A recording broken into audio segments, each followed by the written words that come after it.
This content is not suitable for children. Viewer discretion is advised.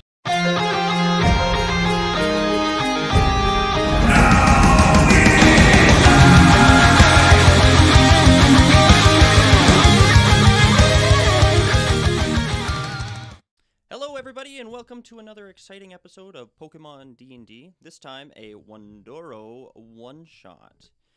We are joined today by a few very special guests from different parts of our planet here. We are in the plague time, so we're all playing remotely and joining in through Discord, so mind if there are any bumps along the way. First off, Alex, why don't you tell us a little bit about yourself? Hey, my name is Alex, and that's about it. I usually play games with the House of Bob. Today I'm playing games with you, and I'm excited to play. And we are very excited to have you. So House of Bob has stuff on most of the podcast servers that you can find around. That's HOB. And also on YouTube. You guys play role-playing games and stuff? All kinds of games, yeah. A bunch of RPGs, D&D, improv games, lots of fun stuff. Yeah. Cool. Alyssa, can you tell us a little bit about yourself? Hi, I'm Alyssa, or Light, also known as the Lighter Arts on Twitter. I do a lot of drawing, do a lot of writing.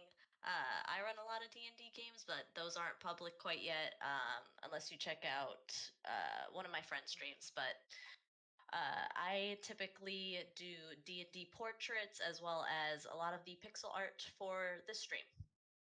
That's right, you do, and we very much appreciate that. They're wonderful. Thank you. Melissa. I'm Melissa. You guys mostly know me. Yeah, I do some art and stuff on the side, but nothing super fancy, and stream with Steven and Matt from time to time on Hivestream in the video game stuff, but rarely, mostly just the PD&D.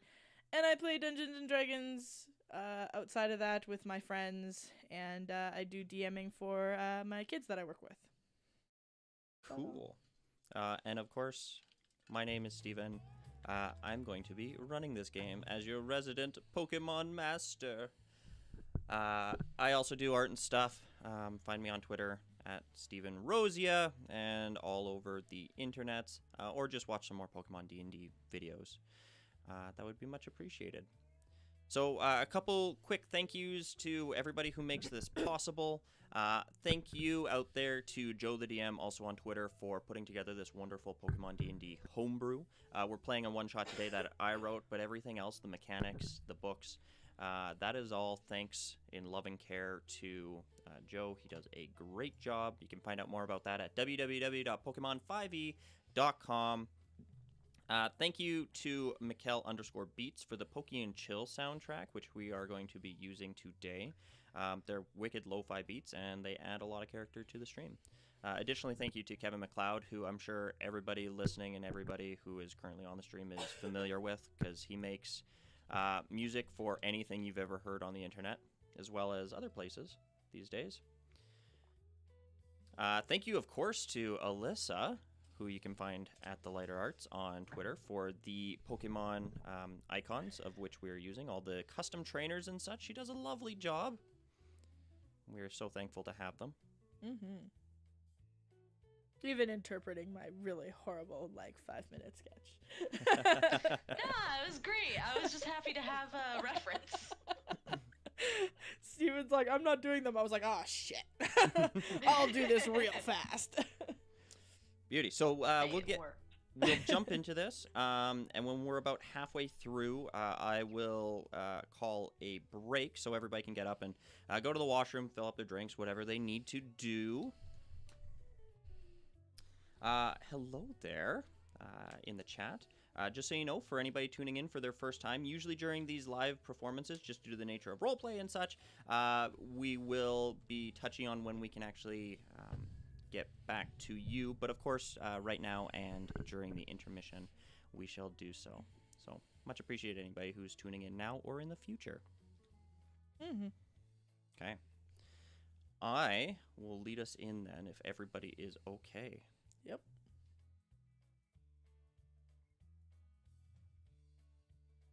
Just find a fitting tune.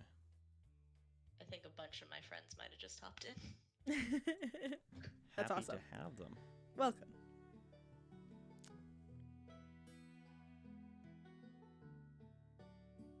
Hi, guys. All right. The morning is damp with a light sprinkle of rain that would be miserable if it weren't so bright. The resulting effect is a wondrous sparkle of mist as the precipitation is caught between the needles and leaves of the trees that tower above you. Today finds you in the northern reaches of Wundoro, amidst the steep inclines of the mossy cliff timbers, chasing rumors of a rare and potentially legendary Pokemon. Travelers here have reported what they've described as a red comet shooting over the expanse of forest and disappearing between the hills. You're not certain if the reports are credible, but the chance to track down a creature this incredible doesn't come around that often, and so you've made the journey into the wilderness to see for yourself. But it appears you may not be the only one on the trail. As you pack your meager camp and strike out, you are quickly met with company. Alyssa, can you describe yourself as you emerge from the brush? I guess So, Maggie. Yeah.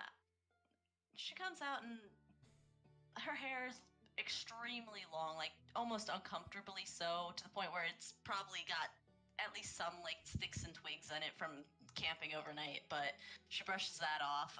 She's got very bright red hair, a look of disconcern on her face that does not match the pastel appearance of her clothing that looks like she's was maybe from a private school at some point.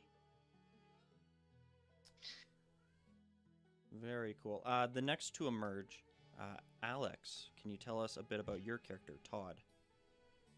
Yeah, my character is Todd Stonesteps. He's like a middle-aged sort of mountain man. I think the way I described him to you before was he's like a combination of visually, he's like a mix between like a Ron Swanson and a Ron Dunn. Because I've been rewatching Parks and Rec lately. He's got a great mustache, and he's like a stoic, strong, silent type, just like surveying the scene, taking it all in, and not sharing too much about what he's got going on upstairs All right. or in his heart. Melissa, Blair. Blair is a young 12-year-old girl with massive kind of glasses that sit almost too large on her face. Dark hair that is braided in low braids.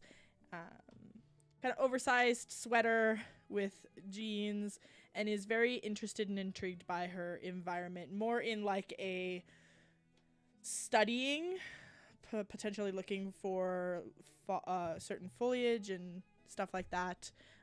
Picking and making notes and looking for tracks and other sorted, not necessarily paying much attention to the trainers around her. Yeah, I would say that given where you guys are at the moment, you are pretty far out from the beaten path, probably a day and a half or more out from the closest route. So you probably didn't expect to see anybody out here. So this comes as a bit of a surprise. I have a quick question though. Yeah. Given that I haven't updated anything in Blair since the last time we played, is there any updates to her inventory I should have? Yeah, one sec. 'Kay. I can copy that over. I should also ask, as you guys took off on this trip, you would have chosen which Pokemon you would have wanted to have on you at the time. Are the 4 Pokemon that you currently have in your party the ones that you would have chosen for your adventure? And if not, let me know and I can make a swap. Yes. I have 4 Pokemon. Am I supposed to have 4 Pokemon? Yeah, no, that's good. Okay, I got 4 Pokemon. We're good. I think I'm the only one with more than 4 because of last game. Maybe. Well, I have others, just in Put my in the PC. PC. Oh. Yeah, as Pokemon trainers, each of you would, as per Wundoro regulation, because you are young up-and-coming trainers, you are only allowed to care for so many Pokemon at a time. Currently 4 is the number. The rest of them are with your sponsor, who would be on the other end of the PC taking care of the other ones for you. So I just let my other Pokemon free. I met them and we made friends, and I said, "It's nice to meet you and have a great life." That's it. yeah, so amongst this large mountainous man, you see 4 Pokemon. A small bird that is probably tucked on his shoulder at the moment, looking about. It is of rusty, browny sort of feathers and light down, maybe a little chubby. A small shrub-like Pokemon with long leaves that cowers at its legs. Another Pokemon that is bulkier. It's got some massive biceps that connect to one big stone face that walks on both hands along. It has no feet. And a swirling mass of purple gas with large eyes and almost vampire-like teeth that looks about at the rest of you. Curiously, though you can tell that it is possibly taken aback by your presence, as it too jumps behind the big man, floating in space. Didn't expect to see anybody around these parts right now. Yes, it is quite curious. Are you looking for Pokemon or something else? Something a little bit more interesting. Mm. You guys hear about that red comet? I most certainly did, actually. I'm kind of looking for it. Same. Oh. And she looks over to the taller man with all his Pokemon. He looks back. He looks up. He looks at his Pokemon, and he gives you a nod. And he says, "We're just looking for Pokemon to free." Interesting. And stares at you silently. Yeah, one of those, she says under her breath. Well, how far are we from the destination, really? Or are we not completely sure? You're definitely in the area, if not maybe a little south of where the rumors have noted. But again, the rumors that you've heard have been from a number of people, whispers in Pokemon centers, the type of conversation that is very casual. Oh, you know, I heard such and such saw this thing up and around over here. It moved 500 miles an hour and sped over top of the treetops. It was red like a lightning bolt, or maybe a comet, those sort of things. So you're pretty certain that you're in the general area. At this point in time, you're probably looking for either clues or some sort of evidence of its existence. Is there any Okay. signs in the local foliage having been damaged recently? By something hurtling to the ground? Give me a survival check. Oh, let's hope to return.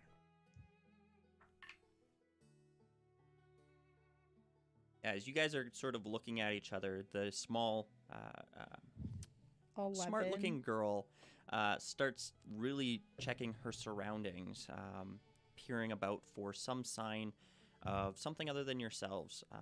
But she doesn't seem to note anything specifically. The wilderness is a mix of both deciduous and coniferous trees. The landscape is a mix between rock, steep cliffs, and heavy hills that are leading into the Wundoro mountain region. So moving about here is fairly labor intensive, the amount of uphill and downhill that you end up doing. For the moment, though, you're at a bit of a flat. I want to throw out Gem, my Ghastly, Okay. and see if he can get some above the tree line sort of looks. Sure. Todd, you see as Maggie throws out another Pokemon that appears almost identical to the one that you have, who is cowering behind you. This other Pokemon stares at its trainer and waits for a command. Hey, Jem, go give a look once around up top where we can't see. It nods in its gaseous form and starts traveling upwards above the tree line. Can you have Gem give me a perception check? There he is. Okay, perception. That's just +2. So, am I just rolling a random d20? There's nothing on the character sheet, correct? Yeah, so just a d20 plus whatever the modifier would be on Gem's sheet. All right, so that's a 12. And add another 1 because you are a mystic, and you get a +1 with ability checks made by your... Ghost. Yeah. Yep. Sweet. All right, so 13. 13. Gem takes a good look about. You can see the Pokemon swirling about above you like its own little cloud formation. And she starts traveling back down towards you, blinking all the while. It's fairly bright, and she comes back a little wetter than she was before. And she nods to you before looking forward in a northward direction. Ah, got something. I don't know about you two, but I'm gonna head in this direction. I find that to be worthwhile if your Pokemon believes they have seen something. Hey, And I- even if it's not anything to do with the rumors, it could be something at least. Well, exactly. We're out looking, and it's a lead. And Blair will continue to walk with her. Todd looks back at his little posse of Pokemon, raises one eyebrow, and then looks at these other two trainers and looks back at the Pokemon to look for some signs of approval. And once he sees the majority of his little crew nodding, he nods back and sets out to follow them. Yeah, you're ghastly close to you, and beside your ear, whispers into your ear, Master, I believe these trainers might be onto something. They seem to have a good head on their shoulders, especially that small one. She looks very smart. Todd says back quietly because he doesn't want to say anything nice about the trainers and have them hear it. He says that if experience tells us anything, it's always good to follow a trainer, and we'll find some of your Pokemon brothers and sisters who need to be freed. She nods and says, "Oh, yes, right you are, Master. Very good." You guys all take a couple steps forward and break through the next line of brush when you're interrupted by a sound. It streaks over top of the trees. It rustles the bushes around you. It is a powerful voice that screams out, Is it a sound that is familiar to me in any way? Give me a nature check. I was not prepared. I was not prepared for noises. You'll be quite excited to know I make a lot of Pokemon noises in these streams. I just have to- Amazing. I'm usually the only one that does them in my service. Oh no, I'm quite happy to make a fool of myself. That's a 17. Fantastic, same. A 17. Yeah. It sounds avian. It sounds large. And from the volume and the vocalization, it sounds distressed. This is a living creature. Todd's heart for the feelings of Pokemon grows, and he looks at his Pidgey Mhm. and looks up at where the sound came from and gives a knowing nod and sends the Pidgey up to make sure that this Pokemon is doing okay. Yeah, the Pidgey takes off, leaving a couple feathers in its place. As it takes off over top of the trees, it makes a sound as it goes, flapping its little wings besides its portly sort of belly. Is there any signs or indication of what has caused its distress? Not from the sound itself. Can my Pidgey get a good look and find out? Absolutely. Can you give me a perception check? Is that my role or is that my Pokemon's role? So that would be for your Pokemon. Your Pokemon is perceiving at this time. So use the modifier that is on your Pidgey's sheet. That is an 11. Okay. You guys moving, I imagine, towards the sound, keeping below the tree line, are eventually rejoined by the Pidgey, who is flapping furiously.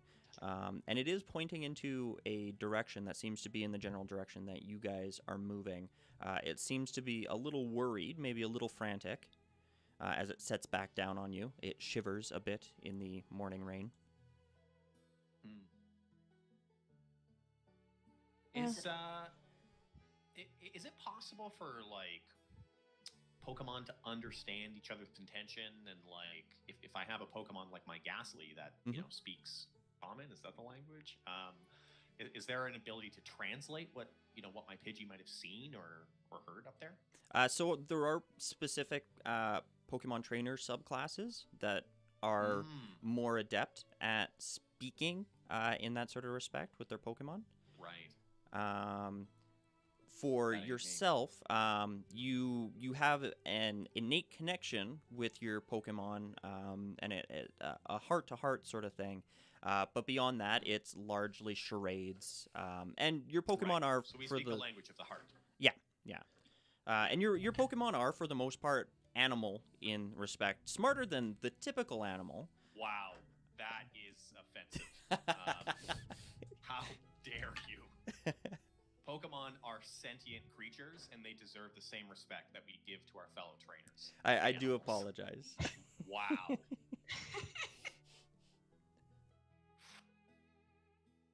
Go on. We'll let that slide this time. But... So how far above us are we hearing that noise? Or is it like further off into the like how far are we thinking this could potentially be? How about you give me an investigation check to see if you can figure out. Alright, that is gonna be bad. Oh, never mind, that's a nat 20 minus 2. So you got an 18. Certainly not your strong suit. However, you take a look around at the wilderness about you, the way that these sounds would have reverberated off the trees, off of the stone, the way that it carries through the valley, and you can tell that the sound, which was loud by the time it reached you, was still some distance away, and carried in your direction. I would give it, you're probably looking at like a couple miles off. Alright, well, no time to lose, and I'm gonna gesture for Jem to keep following me because I haven't put him away yet. Mm-hmm. And start kind of like fast jogging, or like fast walking, but... Okay. At this time, it would probably be a good time to decide what your active Pokemon would be. So the idea here would be the Pokemon that you have basically at your fingertips, that if trouble were to go down, it is the first Pokemon that would join the initiative. She's not out right now, but it will be Chamomile. Okay.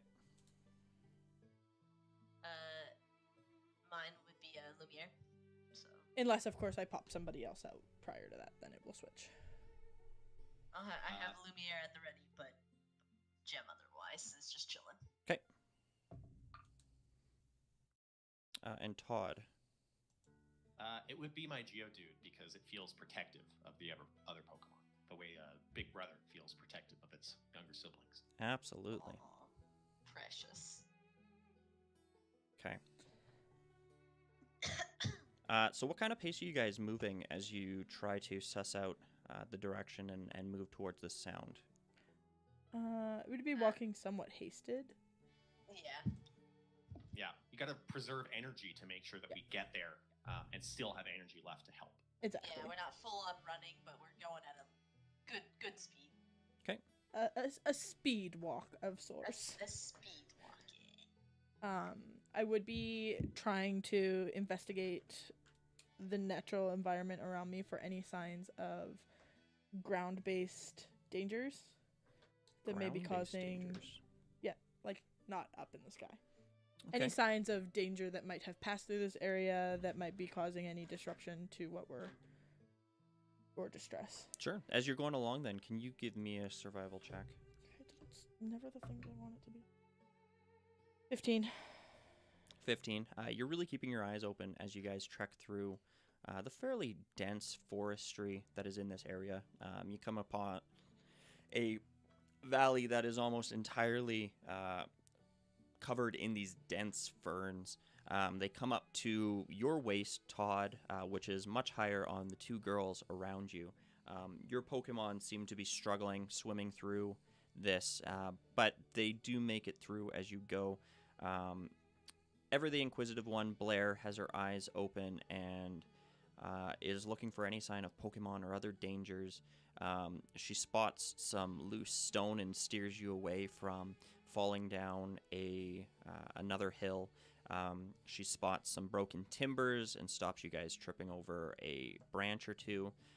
Fairly useful in that respect. Almost maybe a little annoying in how paranoid she is as she stumbles about and bumbles and pushes you out of the way and notes and points at different things. But in terms of wild Pokemon, you don't really see any. You find some tracks that move in an away sort of direction from where you're traveling. Mm-hmm. And it makes you wonder if perhaps the large screech didn't scare these Pokemon off. Okay. Yeah, and it seems like the sound as opposed to anything that currently has been noticed in the area. Correct. What kind of shaping we get for these tracks?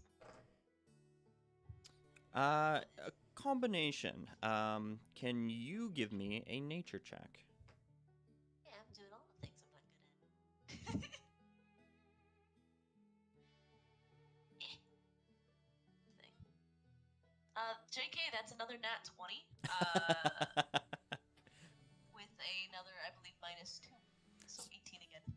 So I expect by the climax of this game, we're going to have a whole bunch of nat 1s and things are just going to go horribly. Don't Yeah, jinx probably. us. Are you serious? Don't put that karma out there in the universe. Yeah, as Blair points out a few of the tracks, you kneel down and you take a look at a few of them. Some are Pokemon that you recognize. Very common, different bug types.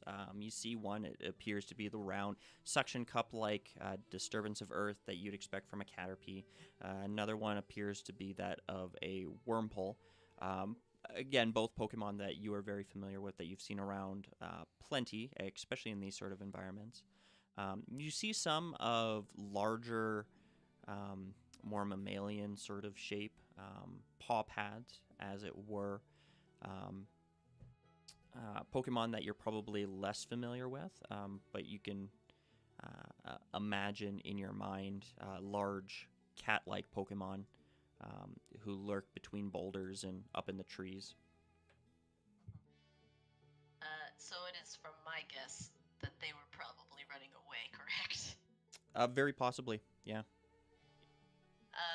In the direction that we're currently moving, was it against the tracks, or like the tracks just going to the right, or? So it doesn't look like any of the tracks are moving together. Like these Pokemon weren't. Oh, they just kind of got it. Yeah, they're just generally moving away or avoiding the area that you are traveling to. Okay, gotcha. Alright. Well, just gonna keep following the opposite way of these Pokemon are going, so. Okay.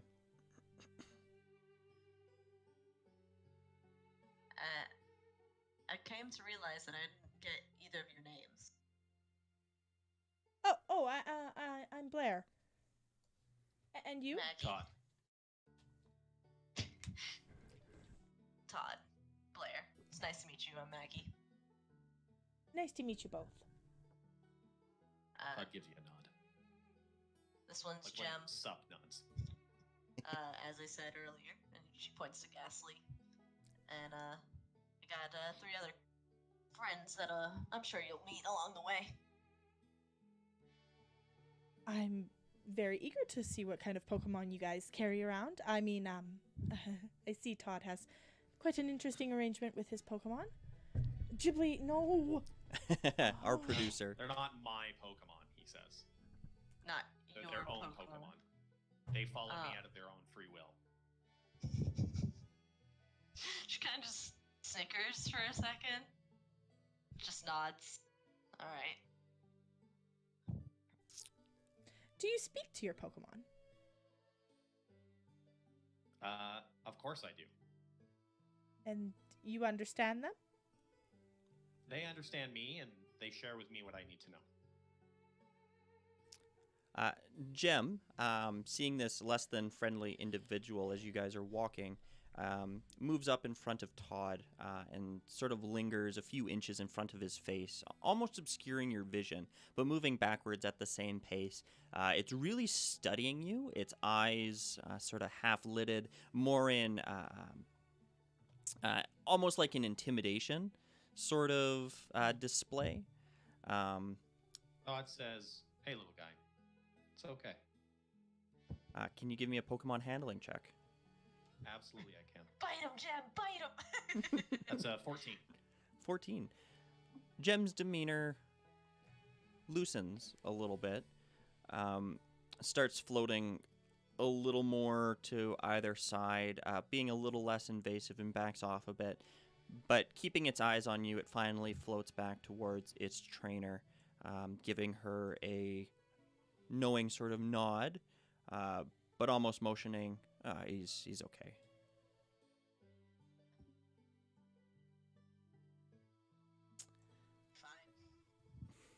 Fine. Todd, your ghastly floats next to you once again and says, "Oh wow, that one is quite the brute. I wouldn't want to be stuck with that one in a dark tower or whatnot." Todd just has a little chuckle and nods back. That's it. He kind of squints for a second, seeing like this ghastly kind of whisper into Todd's ear.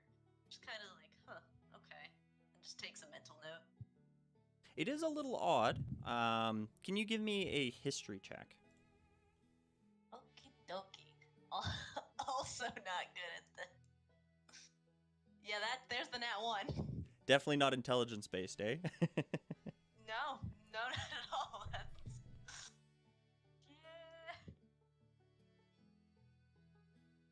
So yeah, that's like a -3 or a -2. You don't know if you have ever heard of a single occurrence of a Pokemon speaking with a human, not like actually speaking Exactly, human it's language. weird. Would we have? I mean, was there actual language spoken between him and his Pokemon in this time I that don't- we have been together? Give me a perception check. Were you paying attention? Blair is always paying attention. A perception check? Yeah. That is a 17. Yeah, you would have seen it. The way it moved its mouth, you probably even heard exactly what it said. None of you guys moving too far away from each other at this point, sharing the same trail. I just know there's shenanigans about. That's it. That's all I got. Blair looks at Maggie and then looks back at Todd. Mm-hmm. Maggie, I hate to be presumptuous, but are you a Pokemon trainer? Yes.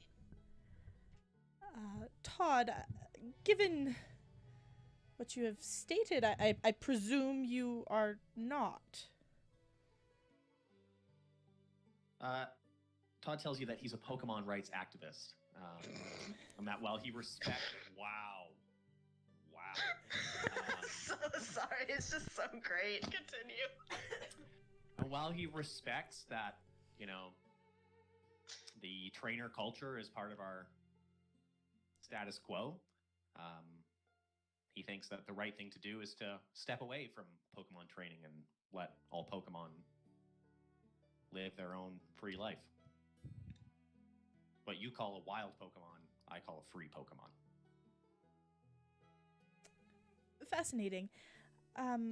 There is a lot of merit in what you say for sure. But your friends, allies, Are they bound to a Pokeball in some respect? Absolutely not. Never. Interesting.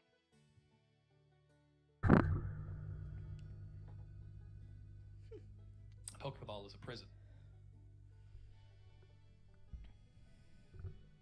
And they deserve better. Maggie shrugs. And it was his Ghastly that spoke? Yeah. Yes. Do all of your Pokemon speak like your Ghastly? Not these three. But I've met others who can. They can talk. Others. Fascinating. Blair starts to Well, scribble I've notes in met a once book. before. Sorry, what was that, Todd? I just commented that I've met a Meowth before who could speak. It's not unheard of. It's uncommon, but not unheard of. So I'm hearing of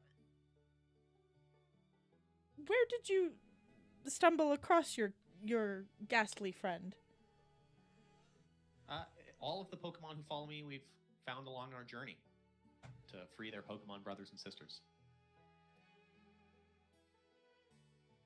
And These four follow me for now until they decide to take another path.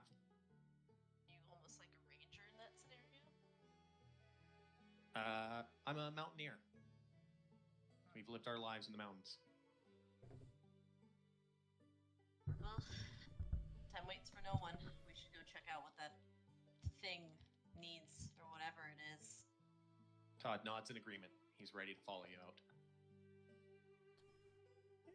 keep walking. Excellent. It is a good couple hours before you see any sign of anything beyond the drudgery of trees and rocks and beautiful wilderness. You cross a couple very small streams. You witness one beautiful waterfall trickling down and disappearing somewhere into the ground. But it's a lot of the same until eventually you come upon an area that you could describe as a new clearing. New because the trees in this area appear to have been entirely knocked down. You see tree stumps that are just torn out of the ground. You see smoldering bushes. You see some of the larger trees here that were knocked down are still partially on fire, but are quickly being put out by the little bit of rain that is trickling down into this area. You see large gashes taken out of the still standing trees, like massive claws having been raked across them. And you see a lot of upturned earth. 2 questions. Is there a visible impact site? And how long does it appear for that these fires have been smoldering? Give me an investigation.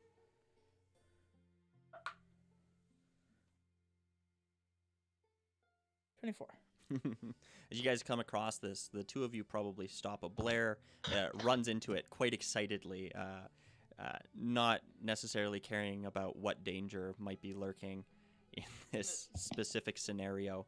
And she runs up to a smoldering tree and looks it over and studies it. She runs her hands across the large gashes in the side of another.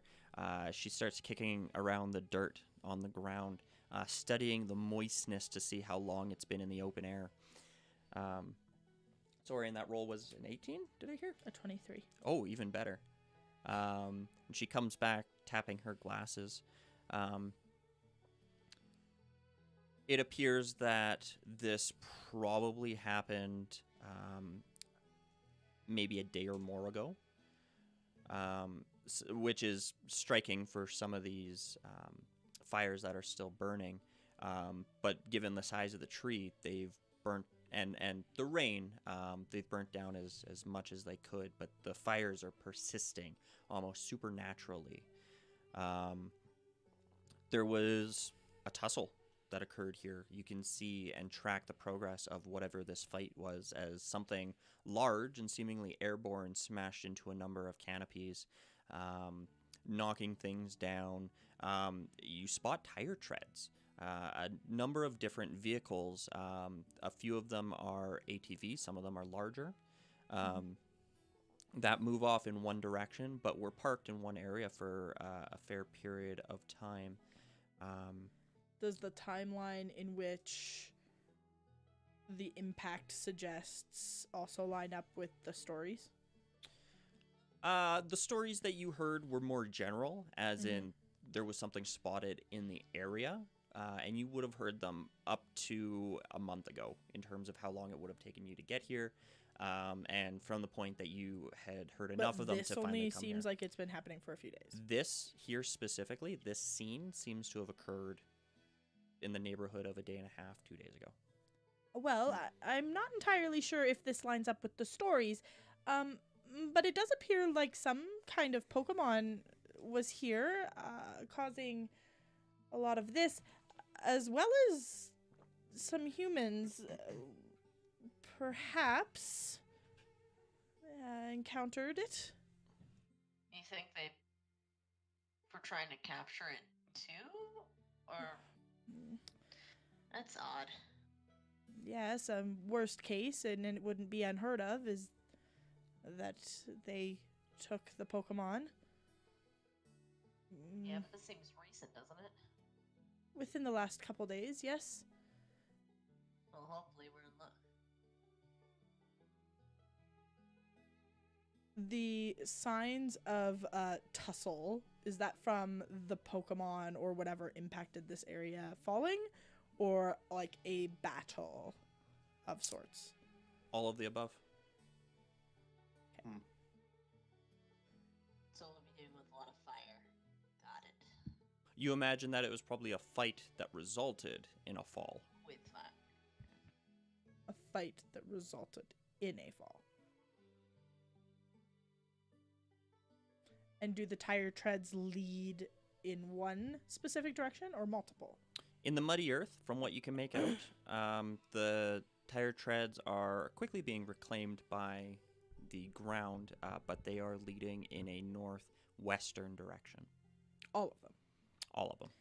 Well, whatever vehicles were here did leave in a northwestern direction, and I suppose if we have enough information from this place, we could potentially follow them northwest before the tire tracks completely disappear. I do want to go ahead and give the fall site a little bit of a once-over, see if maybe we can get any hints at what it could have been, whether it's a tooth or a claw or anything. I don't know. Sure. If you're looking for something in that regard, can you give me a survival check instead then? Cool, that is, wooden things. Yeah, that's a 1.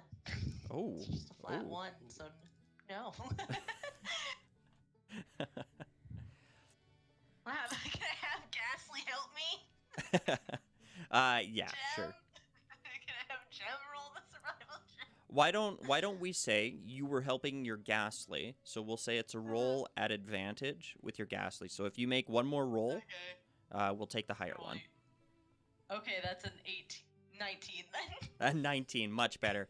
Yeah. You're probably wet and miserable. Your hair is all frizzy. It gets in your face as you kneel down. There's a few points where you notice your boots sticking a little bit more into the mud, and you worry about sinking in from all this recently disturbed earth. There are a few clues that are led around here. Most obviously, the fires. The fires are not natural by any sense. You imagine the rain has kept it from spreading into a full-fledged dangerous forest fire and kept it to this area. But the fact that the fires are still burning definitely strikes you as odd.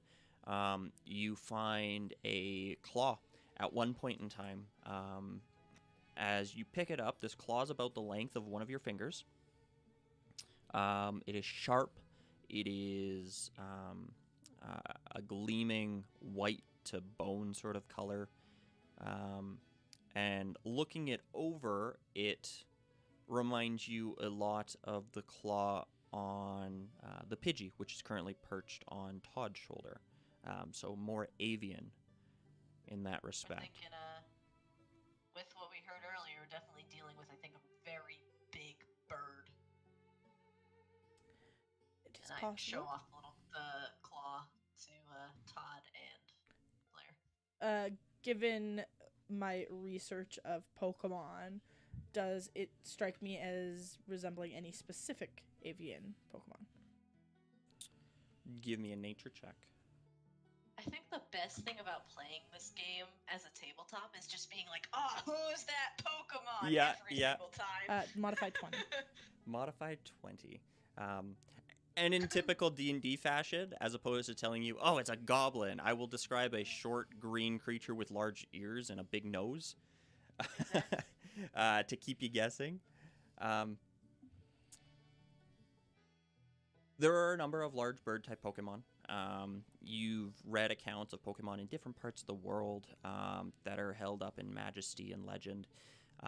Which is part of the reason why you were brought here in the first place. And you probably did a little bit of looking into what this possibly could have been in the first. So it brings to mind the images of such Pokemon as a Pokemon that is revered in the Johto region, known as Ho-Oh. Guardian of a large tower, mystical, magical, golden, gleaming, that summons sacred fire. It brings to mind a trio of legendary birds who are known throughout a number of different regions, well recorded but rarely captured and almost never studied, giving them the title of legendary. So what you're telling me is it does not look like a standard Pokemon claw, or are you saying that Blair is jumping to conclusions based on the legends? Because that would not be her. I'm saying that based on the claw, it projects the image of something of an extraordinary common. size that would make it very uncommon. Blair kind of uncomfortably paces, mumbling to herself, probably mumbling audibly some legendary Pokemon names before looking at the two of you and saying, I think perhaps these stories might be true. That did not come from any common Pokemon. You don't have to tell me twice. I'm pocketing this claw, though. It's cool. Yeah. Is there any signs in the area that would indicate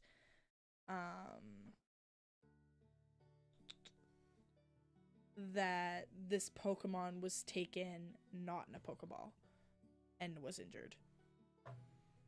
Not like drag marks. Like a or drag something. mark onto a back of a truck? Anything that might have... Given your role previously, Which was a 23. you can definitely ascertain that this was an aggressive and probably not typical Pokemon encounter. Mm-hmm. But the rain has disturbed a lot of the evidence. Okay. There's nothing obvious like nets lying around or Mhm. those sort of things. Mm-hmm. Just a ton of tire tracks, which are only available because of how deep they were in the first place. And the rain and foliage is starting to sort of wash away and hide these tracks the longer we wait. Very much so. Yes. Yep.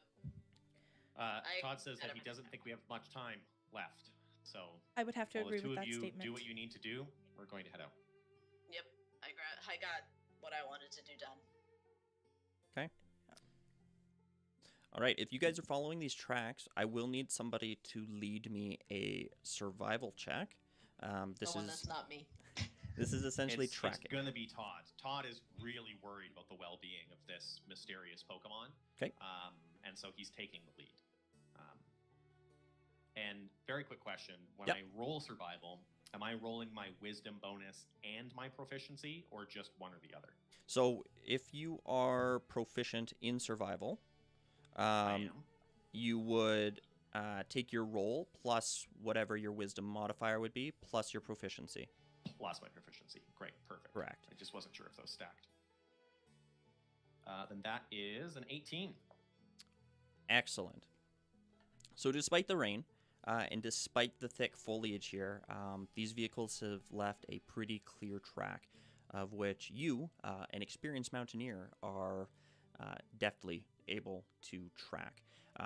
Your compadres at times are looking off in directions that don't necessarily make sense, but you herald them along the way, pointing to this, pointing to that broken branch, to that downed tree, noting, that's not natural. That was definitely something that was bumped into.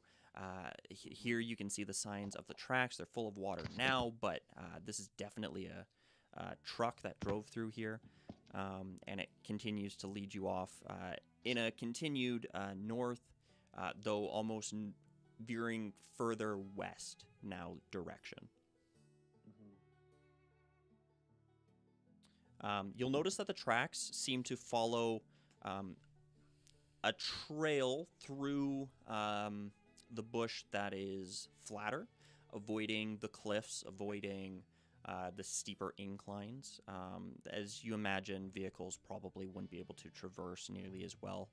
And this helps in a ways. You avoid climbing over giant rocks where you don't have to because it's absolutely not necessary. And you follow the path of least resistance. It takes you the better part of another couple hours, leading you probably into the neighborhood of just after lunch at this point in time, when the rain stops falling and the clouds start to clear and it becomes a very warm, sunny day. And you start feeling under your feet at times, not earth or typical grass or forest foliage, but gravel. And you discover what appears to be the remnants of an old gravel road. Interesting. Todd wants to pick up a handful of gravel and sort of, roll it around in his hand and let some of the stones sift through his fingers and see if he can figure out, when the last time was that, someone came through here. Yeah, okay. So 2 questions, and you can answer this probably based on whatever Todd is best at. Either you can try to discern, or do you want to discern, based on the overgrowth and the forest reclaiming this area, how long it's been, and that would sort of be a nature check, or do you want to more use, I guess, your knowledge of gravel make degradation, history of the area. Was there any specific angle you wanted to come at this from? I was actually sort of wondering if I could look for like debris inside the gravel that maybe tipped off that perhaps someone or something had been through here, and I might ask my Geodude to take a look as well, since he's obviously an expert on rocks and gravel and stuff. Oh, interesting. Okay. Yeah. Can I just get a straight survival check then? And if you're using your Geodude to help you, roll with advantage. Oh, okay. Now it also says, is Geodude a rock Pokemon? He's a rock ground type. Okay, so I have a feat or a trait here that says +1 bonus to all skill checks made with rock Pokemon. So do I add an additional there on top of my survival and my advantage, or how does that work? Yeah, you would. Great.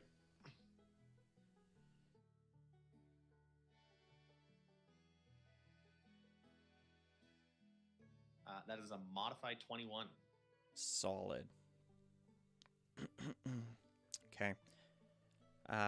Between you and your Geodude shuffling through the gravel and taking a look here, you spot a few things that lead you to a conclusion of sorts. There is a lot of shredded or discarded bark, and you see paint chips that, to your eye, look like automobile paint chips. There is one point where, under a substantial amount of dirt now, you pull out a few wires and some bits of rubber that remind you of a shredded tire. This appears to be perhaps an old logging road. Hmm. I show these things that I've found to these kids, and just see if they have anything to say about it. That's a bunch of dirt.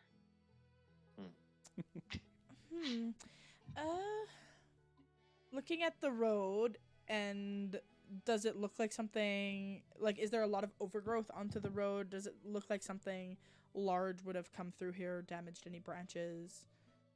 Yeah, Any Todd's overgrowth? definitely leading you down the trail further. It appears that the trail that he's following is following this Mhm. trail. I think you misunderstood my question. Does it look like a large truck or something might have come through the area recently and damaged foliage, or does the remnants of what he has in his hand look older than that? So the stuff that he has in his hand currently is older, but the tracks that he is following are recent. Okay.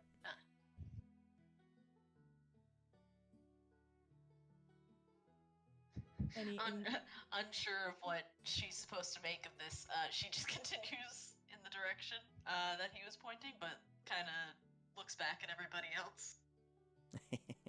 I would be walking down the path as well, trying to discern if there is anything left on the foliage behind that would indicate what was how the size of the vehicle, like, did it damage any branches of overhang? Is there any blood from a Pokemon left on a branch that would indicate it was hauling something large, that the concern that they are hauling a Pokemon in not a Pokeball fashion? Sure. Yeah, you can give me another survival check. Never nature. Because nature is more closely the study of a thing or the knowledge of a thing, as opposed to looking, investigating, finding. Natural 20. Natural Nice. 20. We're doing so Oh, good. You just wow. always pick survival instead of investigation, which is my skill with my proficiency, or nature. I'm like, I'm investigating, dude. Okay, it's a natural 20. Sure. So,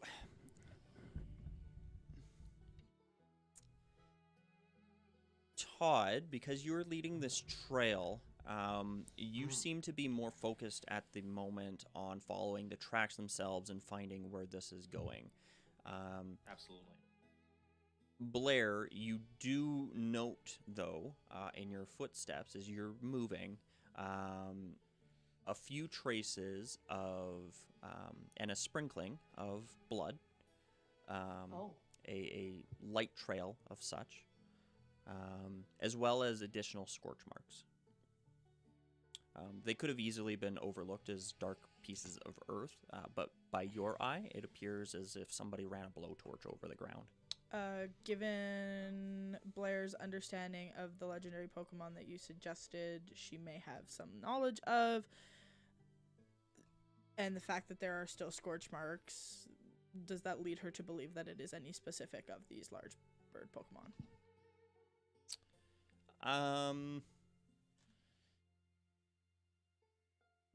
Give me an Arcana check this time. Let's say that. We'll describe Arcana, which is strange to describe within the context of this game. Usually this goes into either move power, something more of legend, something of... It's only a 7. Psychic powers, those sort of things. Yeah, you're probably not ready to come to any specific conclusion. There are so many large birds that it's hard to narrow down Given one that you specific one. mentioned Ho-Oh and the 3 legendary, I mean, at a base of understanding, probably would be eliminating a couple of them. Sure, at a minimum. I mean, you're also familiar with other large birds that are more akin to dragons and such that might do similar. Not to cause any additional alarm, but I fear that my concern may be correct. There's blood on this path and continued scorch marks. Oh boy.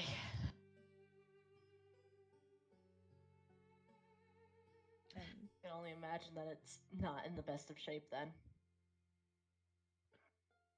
that would be my concern. And Blair continues to kind of hustle along. Yep. we run. As you guys move at a quickened pace through the trees, a sight before you quickly becomes apparent. Something not of nature at all.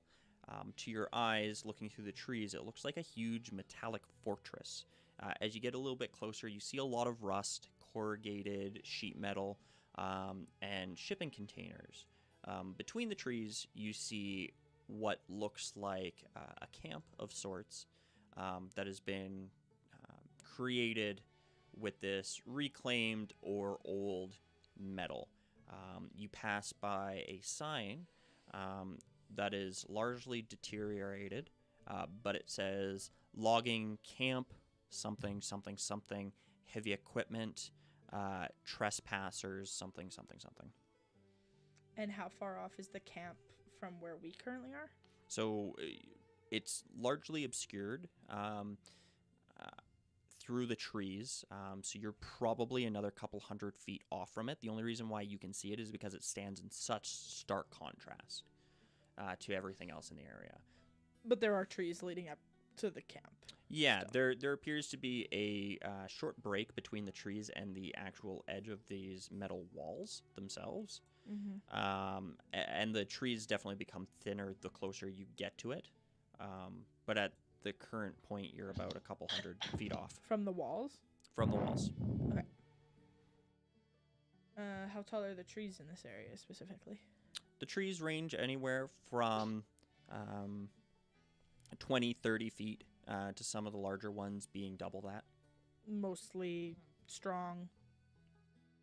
Yeah, largely. This is pretty old growth. Okay. The trees do get a little bit smaller as you get closer to the camp, though. Do we want a better Did we? better sight? Sorry, what was that, Alyssa? Did we want a better viewpoint, vantage point? Asking Blair. I just need to clarify with Steven. In the last Yeah. game that I did with Chamomile, didn't we have her climb with me before? Sure. Yeah. And it not be like a major issue? Because she's so large. Right, so she is a medium Pokemon with a large enough strength stat that Yeah. you essentially riding her would not be a issue. substantial feat for her. I am going to pop out Chamomile. So you see before you a larger Pokemon, a Pokemon that is 5'11". certainly bigger than any of the Pokemon that you currently have on you. This large mother bear looking Pokemon with this crescent moon shape on its belly. It sniffs at the air with its big brown snout. Yes, hello Chamomile. I have a request. Can you carry me up there with you and we get a better look at this situation?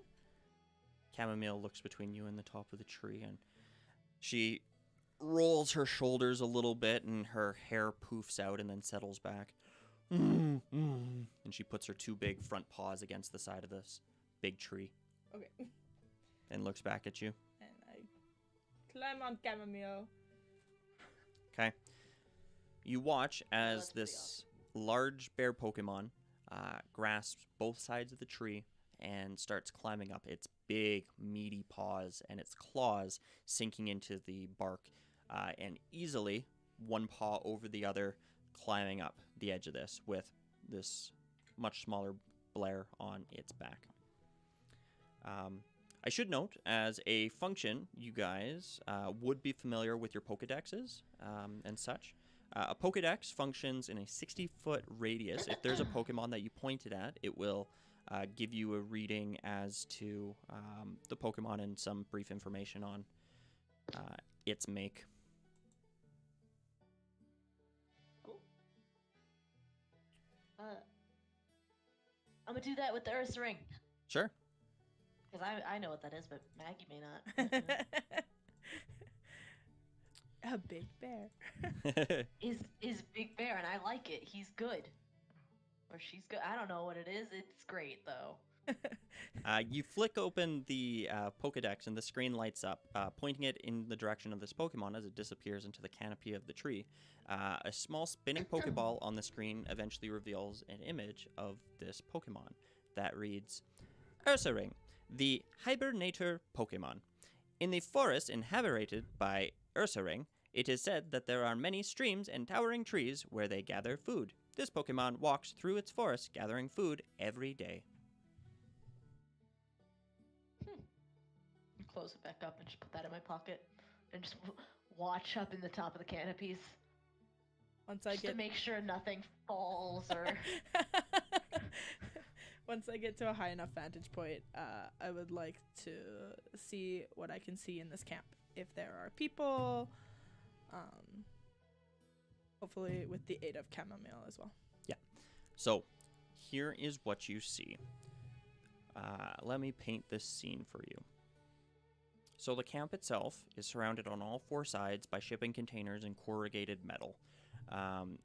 It is about 20 foot tall, and in the center, constructed almost like building blocks, in that it is highest near the walls, comes downwards to a step of another set of shipping containers, and then down again towards the ground. You can see that there are old railway tracks that have been laid into the ground that haven't seen use in a long time, but you imagine something possibly ran through here. And the only reason that you can see them inside the camp is because it's not covered in the same grass and reclaimed forest as on the outside. Okay. You see a few different offices and stuff that line the higher layer of this, and you see areas where there was probably large equipment that was laid in. You can see the foundations that has since been taken away. You can see piles of logs and lumber that have been left to rot. You can see old lights and light stands that are still there, but not currently operational, or at least during the day they aren't turned on. You can see ringing the camp, there are a few different windows that look out into the forest, though most of the windows appear to be broken shut or boarded up, or broken because they were glass. Most pressing, in the center of this camp, you see a few ATVs and a truck.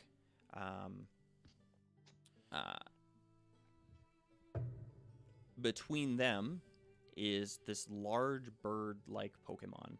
Its wings are wreathed in flames.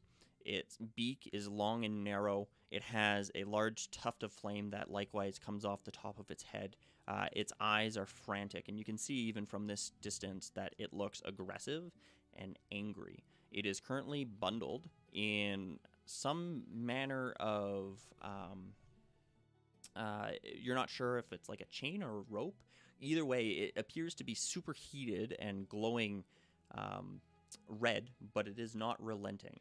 And it is tethered down in 3 different spots around it. You also see 4 individuals who are walking around the camp. A couple of them are talking to each other. Each of them accompanied by a Pokemon. Any of those Pokemon recognizable to me? Let me take a quick look. Give me a perception check. Let's see how well you can see Just these me details. or with Ursaring as well? Advantage. or not? Just you. I don't Okay. know if Ursaring would be any good at this moment. She's busy holding on and stuff. That's fine. Modify. Oh no, never mind. 19. 19. Yeah.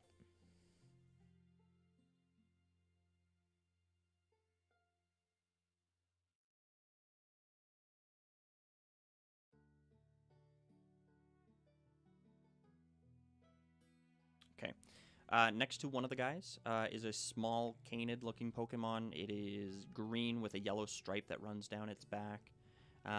Next to another one is a snake Pokemon that you would recognize as an Ekans. Okay. Next to another one is this large, twitchy rat-looking Pokemon. It's quite scruffy, massive overbite. That you would easily recognize as Eradicate. And next to the last one is a small Pokemon that has a set of tiny stabby sort of pincers in the front. and a longer tail that curves over its back into another sharp spike, like a stinger. Am I able to Appears use bug-like. one of my features, which is Analyst, to determine their level and identify some of their abilities? It's a DC 12 investigation check. Or am I too far away? You are at a pretty considerable distance at the moment. I will say, however, and two Pokemon that you didn't spot initially, rotating around the outside of the camp and just coming into your view, these Pokemon are a little bit larger than some of the Pokemon you saw inside, both bipedal. One of them has these discs that sit on top of its head that look almost like speakers, this big wide mouth that are ringed by yellow lips, short stocky legs, bulging biceps, and big grabby sort of hands. Beside it, another Pokemon that appears to be likewise dog-like. It stands on two legs, though, and it stands almost the same height as Ursaring. Massive lower jaw with these big teeth that come up. These two sail-like ears that come out on either side. The one that was It like, almost I don't- looks like it has cuffs on its hands. And it's sort of growling and snuffling as it goes. Short pink fur. Oh, okay. Melissa's like, ah. These Pokemon are probably close enough that you could... Okay, so just to, before I do that, 4 guys in the thingy, Mm-hmm. each accompanied by a dude, Pokemon. Mm-hmm. Other than that, I don't notice any other people. Correct. A large legendary Pokemon, Mm-hmm. and these 2. So one, I would like to use Analyst to see if I can determine level and ability of the 2 patrolling. Okay, give me a Tell me roll for each. Let's for start each, with the 'kay. first one. Okay, so the first one is a natural 20 on the investigation, which So would be a 25. Is that specifically just the level and their ability? It's a level, so as a Mhm. bonus action, I determine the Pokemon's level and identify one of its abilities as 'Kay. determined by the DM. So this Pokemon appears to be stronger than some run-of-the-mill Pokemon that you might find just wandering around in the wild.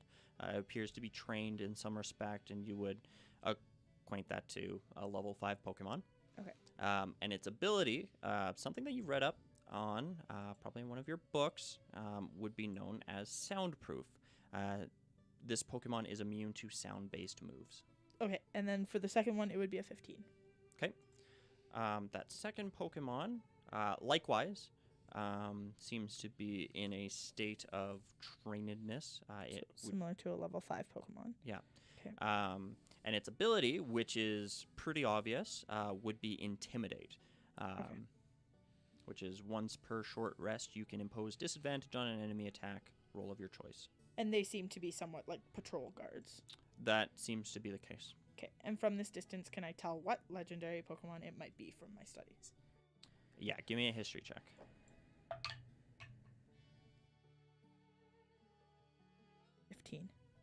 15.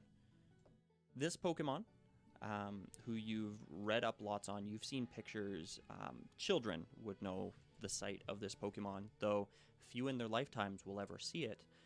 This is a Pokemon who is known as Moltres, simply known as the Flame Pokemon. Okay. I give Ursaring Chamomile a nice pat and I say, "Thank you, Chamomile. Very good job. Let's head down to the others and let them know what we found." As you turn around to head back between beaks that are bound shut, you hear it give another shrill cry.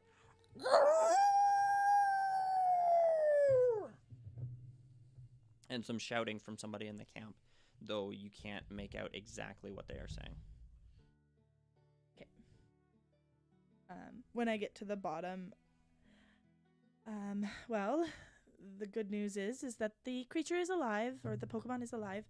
I believe it to be Moltres.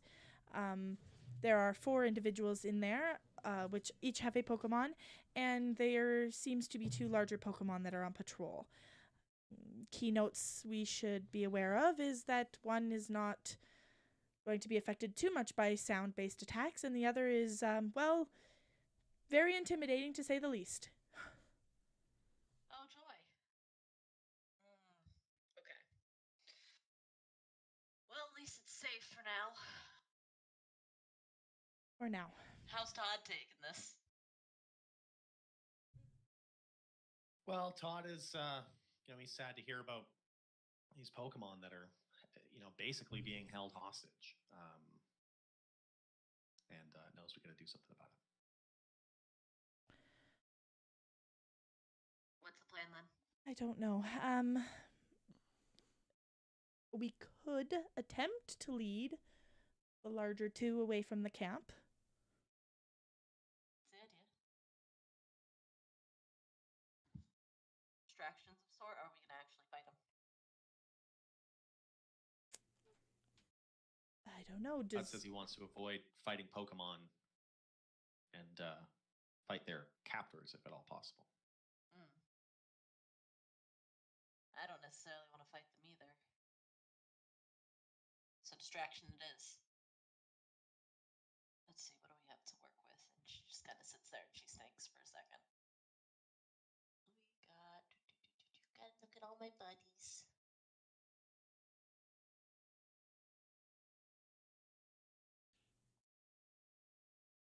Well, I think the easier of the options, your Ghastly and mine could potentially run interference, see if they could grab their attention or not. As their ghosts, I feel like they'll get away pretty easily. Good idea.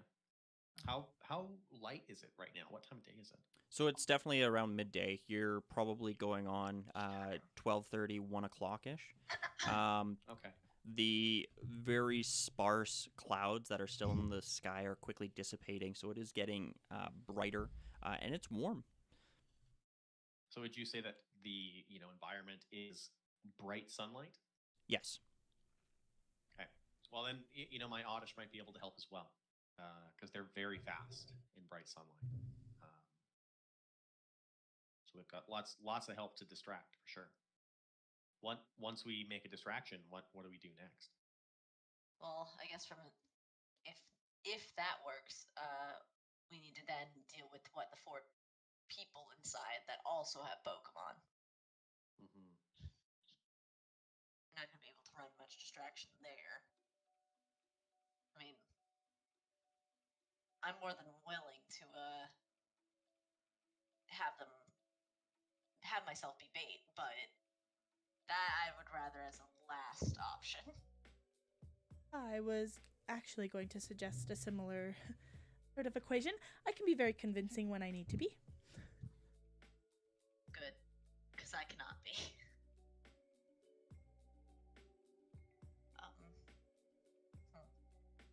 It would provide you guys the opportunity to sneak in if we could get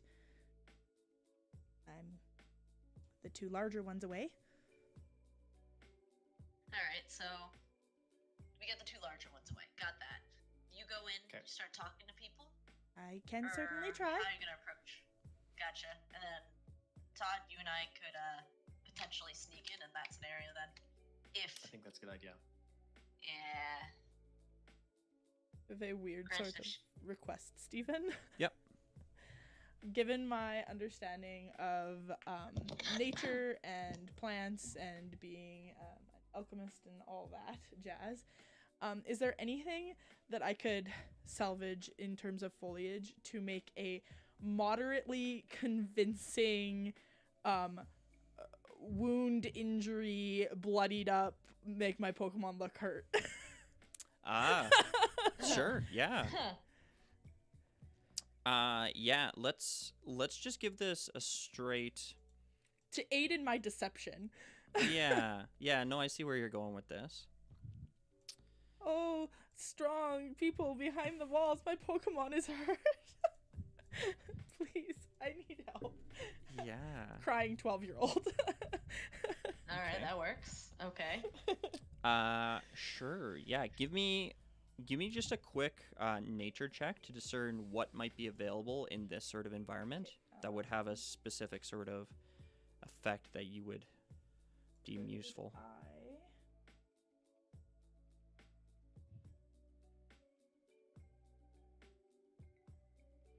Oh, my Pokemon suck for their natures. Okay. That is a 24. 24. Blair's got great stats. Yeah. Nice. This is an environment that you have possibly done plenty of study on. You are familiar with the natural berries and of a specific tree in the area that produces a particularly red sap. It is no big deal for you to look around and find a series of both. The resulting concoction would look like something that is both a gushing and severe wound.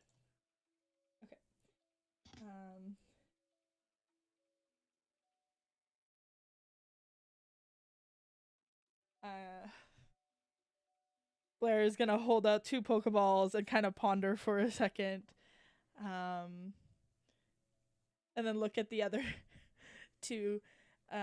What do you suppose looks the least threatening and cause you to be somewhat empathetic for a small child who might need help? An Eevee or an Ekans? Definitely an Eevee. Mm-hmm. Eevee it Yep. is. And I take Chamomile and I give her a good praise and put her back in the Pokeball for now. Okay. And pop out Willow, my Eevee. Okay. Your Eevee appears, ruffling her fur, and looks up at you and blinks with these great big eyes. Willow, I hate to do this, but I promise we'll have a very good bath after. And I start like matting up her Oh no. or his fur, I should say, with the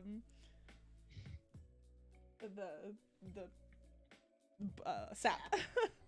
He doesn't look very impressed, and there's a few times he turns and know. starts licking your hand almost to dissuade you away. I'm sorry, Willow. If I explained to you that it was to save a very important Pokemon, Moltres, I'm sorry. Can you give me a Pokemon handling check? Yeah. This poor baby.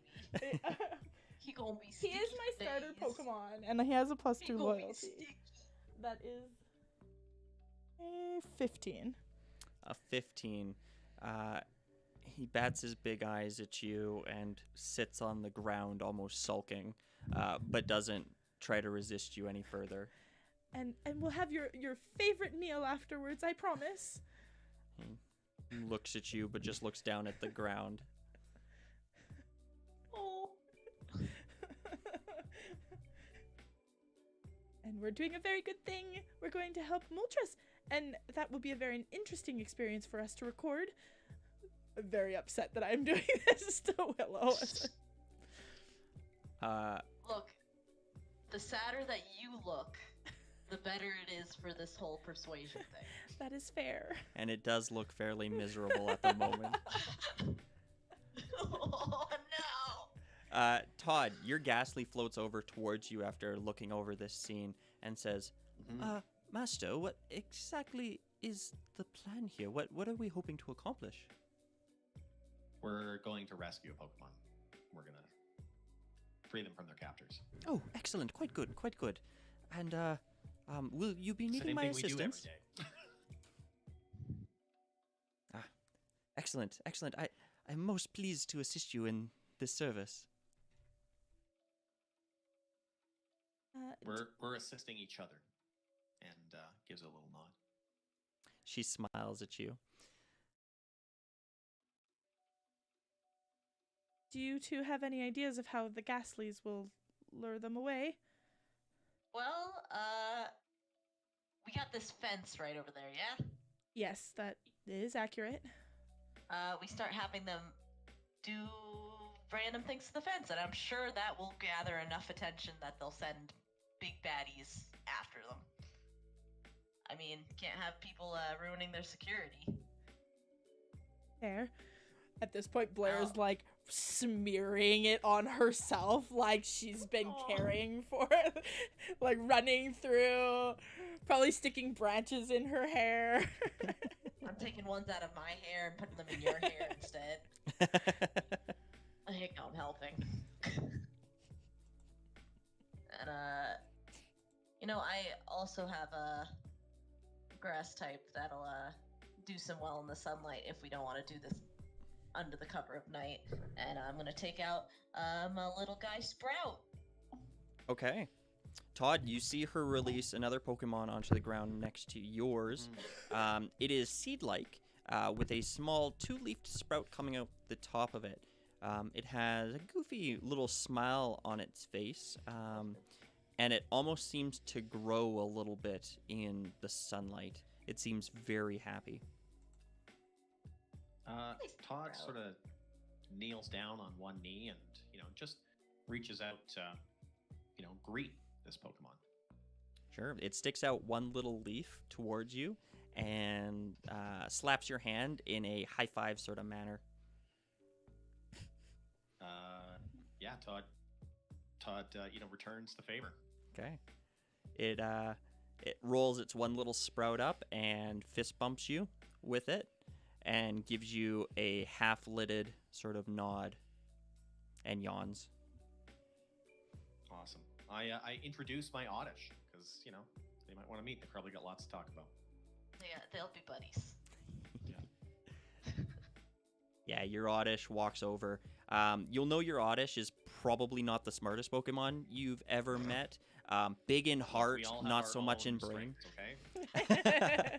Her eyes are really big as she walks over towards this other Pokemon with this goofy smile on her face. And she goes,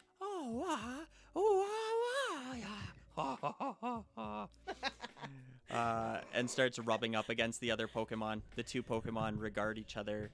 Sprout, not entirely certain what to do with this other over-friendly sort of Pokemon, taps it on top of its little leaves with its little leaves, and the two of it nod in some sort of understanding.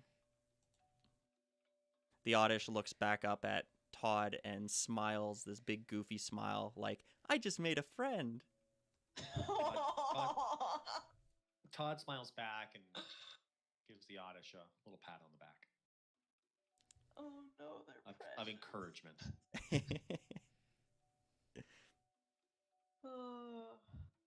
Well, I assume they should go with the Ghastlies. That'll put us with 2 and 2.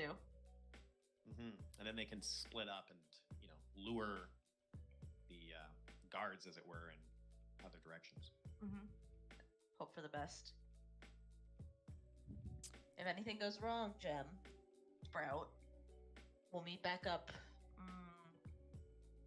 And I'll kind of if I have a map, which assuming I probably do, and I'll point out a location that we could potentially meet up at if they got separated or lost or something. Yeah, sure. And it wouldn't be terribly difficult to make up a quick topographical sort of identifier for the more specific or immediate area. Yep. But quickly before we send them out, Todd just, gathers up, his Ghastly and his Oddish and gives them both a pep talk to make sure that they, feel confident going into this. Okay. Is there anything specific that you say to them? That I believe in them, and that together we're going to make a difference for some other Pokemon. Okay. Your Ghastly looks at you with that almost love-struck sort of gaze that she gives you every now and then and says, "Oh, yes, of course. I will try my best not to let you down, Master, and I will lead the other Pokemon as a good example of the behavior you expect." I know you will. She smiles. "You can count on me." You can count on me too. Oh my goodness. Is your heart full to burst yet?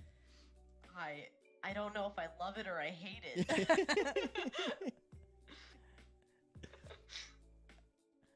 It was just It was just so corny. I don't know, man. For the purpose of what is about to happen, Willow will be my active. Okay. In case I need to defend myself. Okay. So let's try first things first. What are you sending your Pokemon out to do? Describe almost more specifically what you would like their actions to be. Alright, well, I guess for my little guys, for Mhm. Gem and Sprout, what are we looking at? We're looking at, I got not many like physical attacks about this gate that I could do to this metal cave, but we'll have to improvise a little bit. They'll just have to start chucking things with their non-hands. I got a lot of sleep sleep moves. That's what I got. They're just So- lightly throwing pebbles at it, Steven. Like you would like, your significant other's window.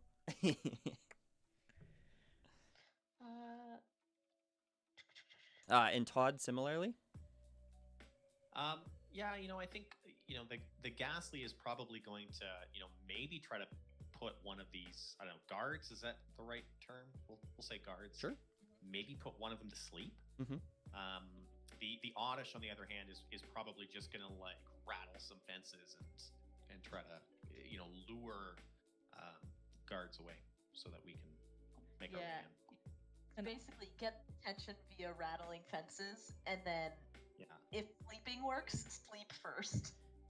Yeah, and if the like rattling the fences isn't enough, then the Oddish is gonna make some smells that will hopefully get some attention. Oh, very interesting. Okay. I can also make you larger with growth. Can increase the size of an ally Pokemon, so I can make you a large Oddish, so it will definitely be very smelly. Absolutely. Yes. Okay. So let's start first things first. You send your Pokemon out towards the gate to draw their attention. Before they do that, I would like to attempt to have Blair work herself up into a pre-cry to help with her deception. So it looks like my eyes are already bloodshot and like I've been crying. Can I assist by making fun of stupid things about her outfit or something? Oh, excellent. Oh, just insult her research and it'll all be fine. What do Yeah, you exactly. What do you say to her? Your glasses are stupid, you look like a nerd, Oh. and your research isn't gonna go anywhere. Can you give me an intimidation check? Absolutely. that I have a +3 on. And your research isn't gonna go. That is a nat 20, so 23. You are a mean girl from the movie Mean Girls. you 15-year-old. Bullied a 12-year-old into Yep. You're probably like a foot taller than this girl. You give her the worst sass that she has ever heard. If she wasn't so, like, if she didn't understand your intention, she probably would assume that you absolutely hate her guts. Blair just looks at her and says, "Insulting my research went a little too far." Maggie just gives her a thumbs up and just goes to hide so this plan can go into action. Oh no. Natural 20 on making.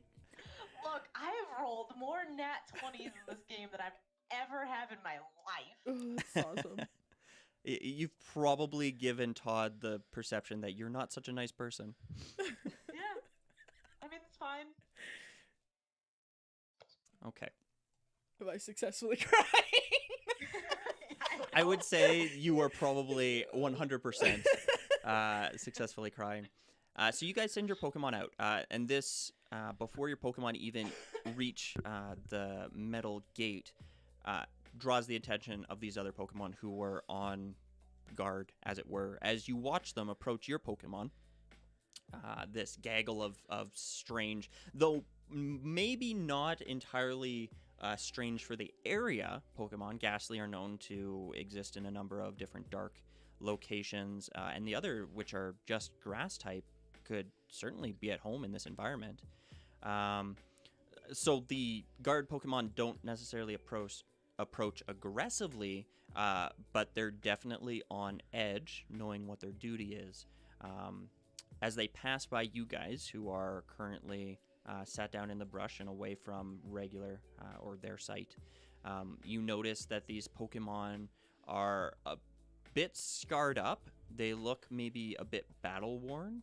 Not necessarily worse for wear, but they've got some old wounds to them. Oh boy. And they start to approach your Pokemon. Fingers crossed. At about 30 feet away from them, what would you like your Pokemon to do? Well, we're gonna see if we can probably pull them back towards the tree line a little bit, just so that they're not gonna be immediately seen if we get them to sleep. Yeah, like try So- to lightly goad them. Yeah, so I'm gonna have Gem mean look one of them, just to like sort of egg it on. Okay. Yeah, excellent. Does Mean Look have any other sort of... Oh no, JK, I didn't know what it did in this scenario. This freezes them in fear, so maybe not. Yeah, the look is probably a little too supernaturally mean. Yeah. I mean, for your intention though, if we're trying to pull these Pokemon away or goad them into following you, let's roll this as a deception roll. And can I have between you two decide who wants to lead this deception? Which Pokemon wants to? I have a +3 to that, if that means anything to you, Todd. That's better than my proficiency. Okay. Alright, so let's go, Gem. And roll with Shiny advantage boy. because you're being helped by a posse of other Pokemon. Alright, so that's a set. So that is it. 19, 21, 22, 23. 23. I mean, no, 22, my bad. Okay. Your Pokemon, who are rattling the gate for but a few moments before these Pokemon get close enough, turn and start backing off in a way that is less defensive and more scared. It's such a good performance that it even fools you, and for a moment you think that maybe this is going to turn. Your Pokemon are just going to run away, that something's going wrong. These two bigger, tougher guard Pokemon look at each other. The one with the large saucers on top of its head smiles and grumbles a little bit to the other and takes a step forward in an aggressive sort of posture. The other one follows stance and growls.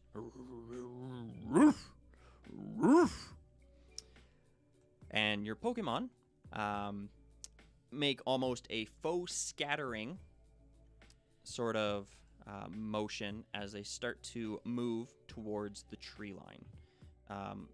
Your ghost-type Pokemon seem to be making pace with the Pokemon that are now chasing them. The grass-type Pokemon, though, soaking in the sun's rays, seem to really be moving. Both of them moving at a speed. Sprout is a little slow. Yeah, Sprout's a little slow. He gets a better attack in the sunlight. Gotcha. Not Dex. Yeah. But the Oddish is really motoring faster than you expected its little legs to move it. And it stops every now and then to help its new friend along. Kind of scooping it up and moving them off into the trees.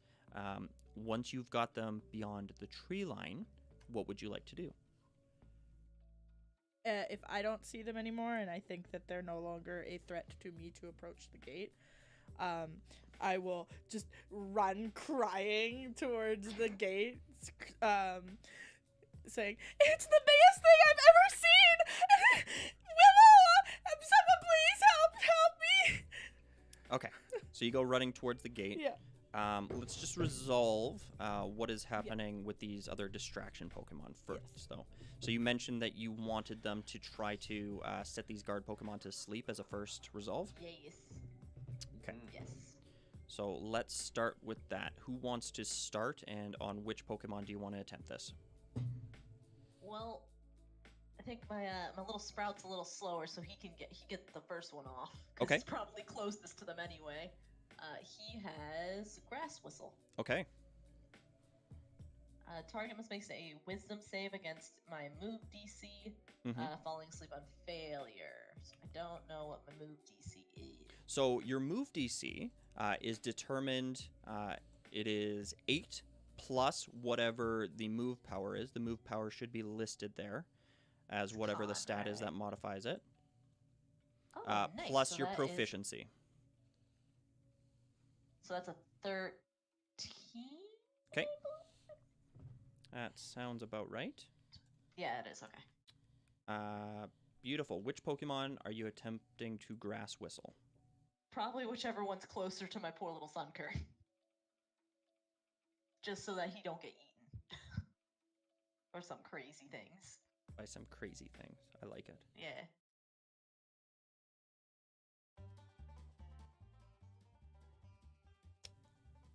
Let's see here. I'm just determining which one of those Pokemon would be This is faster. a sick banjo that's happening right now. Yeah. I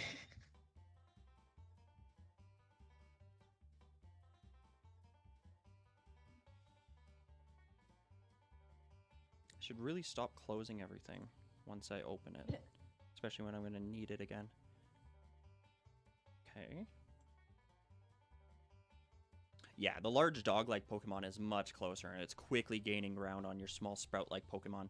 It's towering over top of it as your Sprout turns around and starts whistling, holding the little leaf blades in front of its face and spouting off this tune. This Pokemon is going to make a Wisdom save. Ghost. Oh. Ooh, and is going to fail with a 4. Oh, thank God.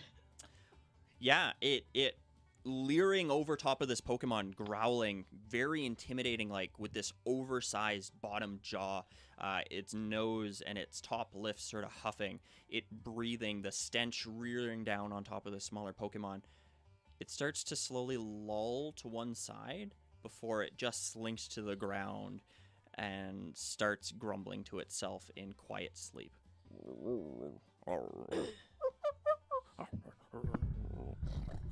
Awesome. I'm sure my Sunkern is more than happy. It flicks a bead of sweat off its brow. Todd. He's good. It was what, 2 of these guard Pokemon that followed ours out there? Correct. So there's one left that seems to be an issue. The other one has been tranquilized for the moment. Well, Todd's Ghastly is going to try to use hypnosis on this other one. Awesome. So it turns around, its eyes opening bright as it whispers to this other Pokemon, "Go to sleep, go to sleep, ooh." So I believe that is also going to be a Wisdom save. Okay. So let me make sure I understand how this works. Yep. The target must make a Wisdom save against your move DC. Yep. How is it that move DC is calculated? Something about my move power? Yeah, so move DC is calculated. It is 8 plus whatever your move power is. So in this case, for hypnosis, it's either wisdom or intelligence, whatever you prefer to use. Wisdom's probably your better stat. Wisdom. Yeah, and that's the stat of the Pokemon, not of Todd, right? Correct. Correct. Yeah. Okay. Plus its proficiency. Okay. And that's just my, So that's the regular proficiency on the left side of my character sheet here? that's your Pokemon's proficiency. So because your Pokemon is performing this action, it is how good they are at doing it. So in this case, it would be 8 plus 3 for its wisdom, plus 3 for its Plus proficiency. 3 more proficiency. Okay, so that's a 14 then. Yeah. That's the DC is 14. Okay, so this other Pokemon needs to make a wisdom save at a DC 14. Okay, that is much better. This other Pokemon stares down your oversized gas ball, and it huffs to itself. before grumbling and opening its mouth. It does not seem to be affected by this move. Hmm. Which one? What move did you use on it? It was hypnosis. Okay. So, at this point, I'm going to need you guys to give me an initiative roll. Okay. Oh. Would Jem have been able to help in any scenario? Because he had just been running before we get into initiative. Does Jem additionally have an ability to do such? He has I was ideally I would have liked to use like hypnosis as well, but if that didn't work, like he saw the other Ghastly do it, he would have just went over and licked the big guy. Okay, so you want to attempt a lick first? Yes. Okay, so let's, because technically, yeah. So let's roll initiative for this first to see Yeah, how that's quickly fine. your Ghastly would get up the gall to go over there and do such. Keep brave boy. All right. Do we just tell you the initiative rolls? Yeah.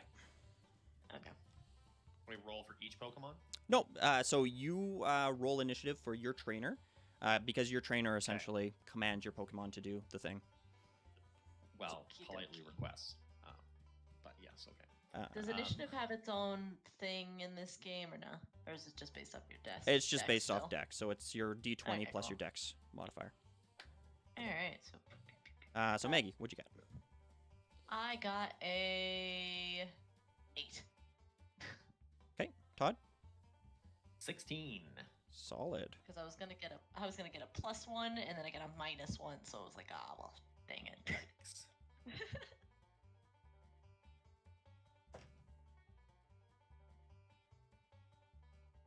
Okay, so I'm gonna move you guys over to an encounter chart.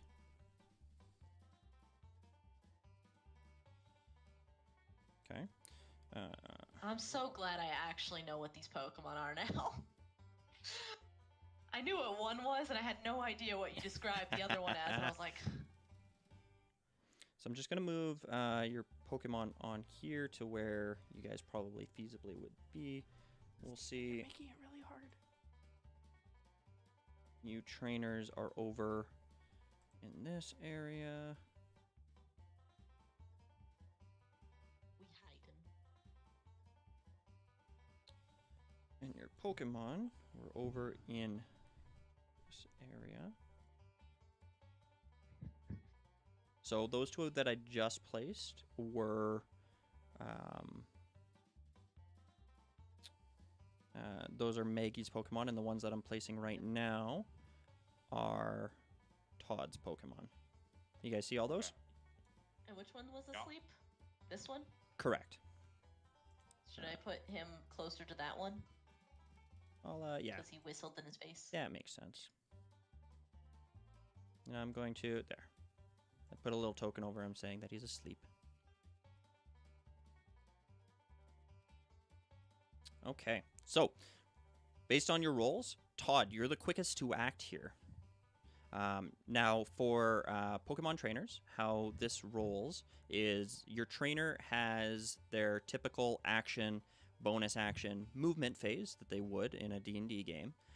However, for your action, you can either do something yourself as a trainer, or you can forego your action to command your Pokemon, politely ask them, to take their turn, in which case your Pokemon can move and take an action, which would be to use one of their moves, bonus actions if they have them, whatever.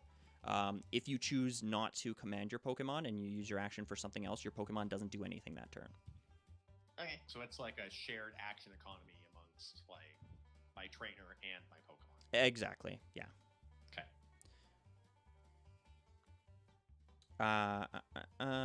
Yeah, and you can only command one Pokemon at a time. So one of your Pokemon will be the one that you will be commanding per turn. If we don't command them to do anything, they just sit there, or can they still move? They will sit there and dutifully wait for a command. Aw. They're so precious, but they're gonna get hit in the face like that. Okay. So make sure I go. Man, I got so many windows already. Yeah. What has happened here? Okay. So, okay, I see my guy down here. We have these two aggressive Pokemon, and then my two that are just like a bit south of it. Correct. What's the distance of one of these squares? Is this like 5 feet or? Yeah, those are all 5-foot squares. Okay. Okay. And how close do I have to be to attack? Is there like a range? Oh yeah, perfect. Okay. Yeah. Awesome. So Todd is going to suggest to his Oddish that it use Sweet Scent to help make sure that he's going to be set up for success. Excellent. He wants to look and smell great for this battle. Okay, so it is going to use Sweet Scent on, I'm assuming the Loudred, who's the only aggressive Pokemon at the moment. Yeah, which of the two is that? So the Loudred is the one with the great big gaping mouth and the 2 saucers on the top of its head. On the west, okay. Yeah. Yeah, so he's going to have to make a Charisma save against that as the Oddish starts seeping out this sweet honeyed scent towards it. Okay. And So is then definitely I going assume to fail. I use up one of my PPs for that, right? Correct. So kind of like spell slots, your Pokemon can only move a specific move so many times. Yeah, sure, I know how spell slots work. Says the fighter.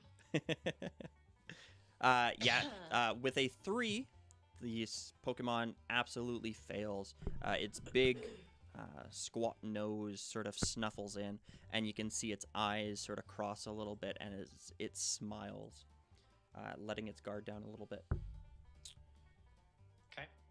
And then I have additional moves that I can use, but I have to use Oddish. I can't like swap back and forth between 2 Pokemon. Is that correct? Right, so using a move is considered an action. So your Pokemon still has a bonus action that it could use. I Right. don't think any of its moves have bonus. Or it can move as well. Okay, so you said none of my moves have bonus. Does that mean that I can't use any of them, or? So all of the moves on your Oddish are listed as they require 1 action. So you've used your action. But some moves require a reaction or a bonus action. Your Pokemon just doesn't have that. Yeah, like a quick attack is usually a bonus action. Yes. Right. So the only other thing your So Pokemon my- could do is move. So the only thing they can do is move. Yeah. Okay. Yeah. Note the Let's see. trees would be solid, so you cannot move through the trees. The bushes and shrubs would be considered difficult terrain, so they'll take double the movement. Can Ghastly move through trees and stuff? Uh, Because I know in shows they move through walls. I just didn't know. no, they're definitely corporeal in this setting. Okay. But- Just making sure. Your Ghastlies do have flying speeds. Yeah, so they just fly up high. Yeah. Go bye bye. No hit us. I mean, I don't see any reason to like move farther or away. Mhm. I'm within range if I need to attack. So we'll just stay where we are. Excellent. So your Oddish stays right there. Okay. This enemy Pokemon, the Loudred, looks at this gaggle of Oh. Pokemon in front of it. It pounds its chest a little bit, and it is going to howl. Throwing back its head, you see sound waves, like a physical manifestation of the air being disturbed around both its large gaping mouth and its saucer-like discs on the top of its head, almost acting like speakers as it goes and screams into the air. It looks to be pumping itself up a little bit. Dubstep Pokemon. And that is its turn. Maggie. Alright. Let's go. I'm gonna command Gem to, do the actual mean look of, intimidating that Pokemon to freeze in fear. Okay. Whiz save against my move DC, which is Strength or Charisma. I rolled 0. Good, awesome. So it's a 9. Excellent. So this Loudred is going to... Hope that you roll low. He rolls very low. That's a wisdom thank save. God. Yeah, that is only a Yes. 6. Aw, yay. On a fail, the target cannot flee or be switched out for 3 minutes. Alright. Okay, yeah, Yeah, frozen in fear. wicked. So this Pokemon is afeared of your Ghastly as it leers down over top of it. Its eyes growing big and the air around it growing almost a little denser. The Loudred looks like it is stuttering. It takes a step backwards. It looks around almost for an escape, but it is too afraid to move at the moment. Todd. Todd's Oddish is going to make an attack Okay. against the same Pokemon. Yep. It's going to be Acid. Wicked. Nice. Yeah. So Okay.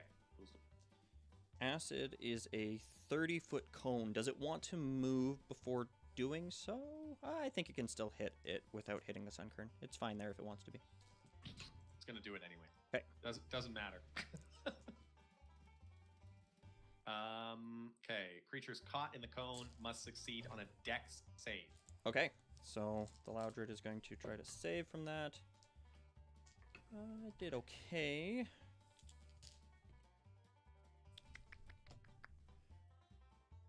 So that is going to be a 13.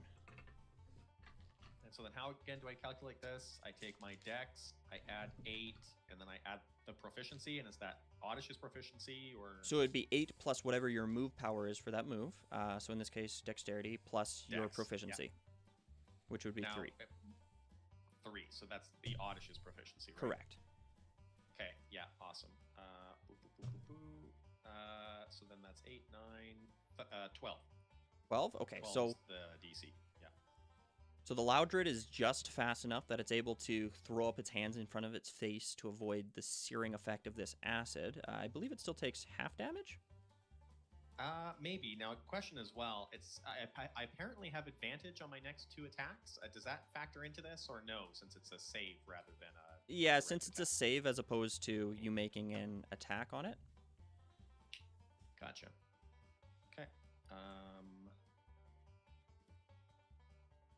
And this text field is got some major text overflow happening here. Yeah. Okay. Must succeed on a Dex save, taking 1d6 plus move poison damage on a fail and half as much on a success. So 1d6 plus move. Right. And it'll actually be 1d12 because your Pokemon's level 5, so the dice damage goes up a little bit. But I've noted that in your damage there. So I just roll 1d12 then? Or Yeah. plus 2. 1d12 plus 2. I see that now. Yeah. Okay. D12, D12, D12.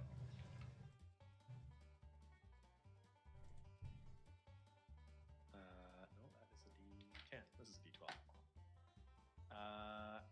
So that is 10, and half of 10 is 5. Awesome. So it takes 5 points of damage as this searing acid strikes its skin. Its skin is thick and gray, almost elephantine, and the acid drips off. It manages to avoid the majority of the damage, but not all of it. Dang.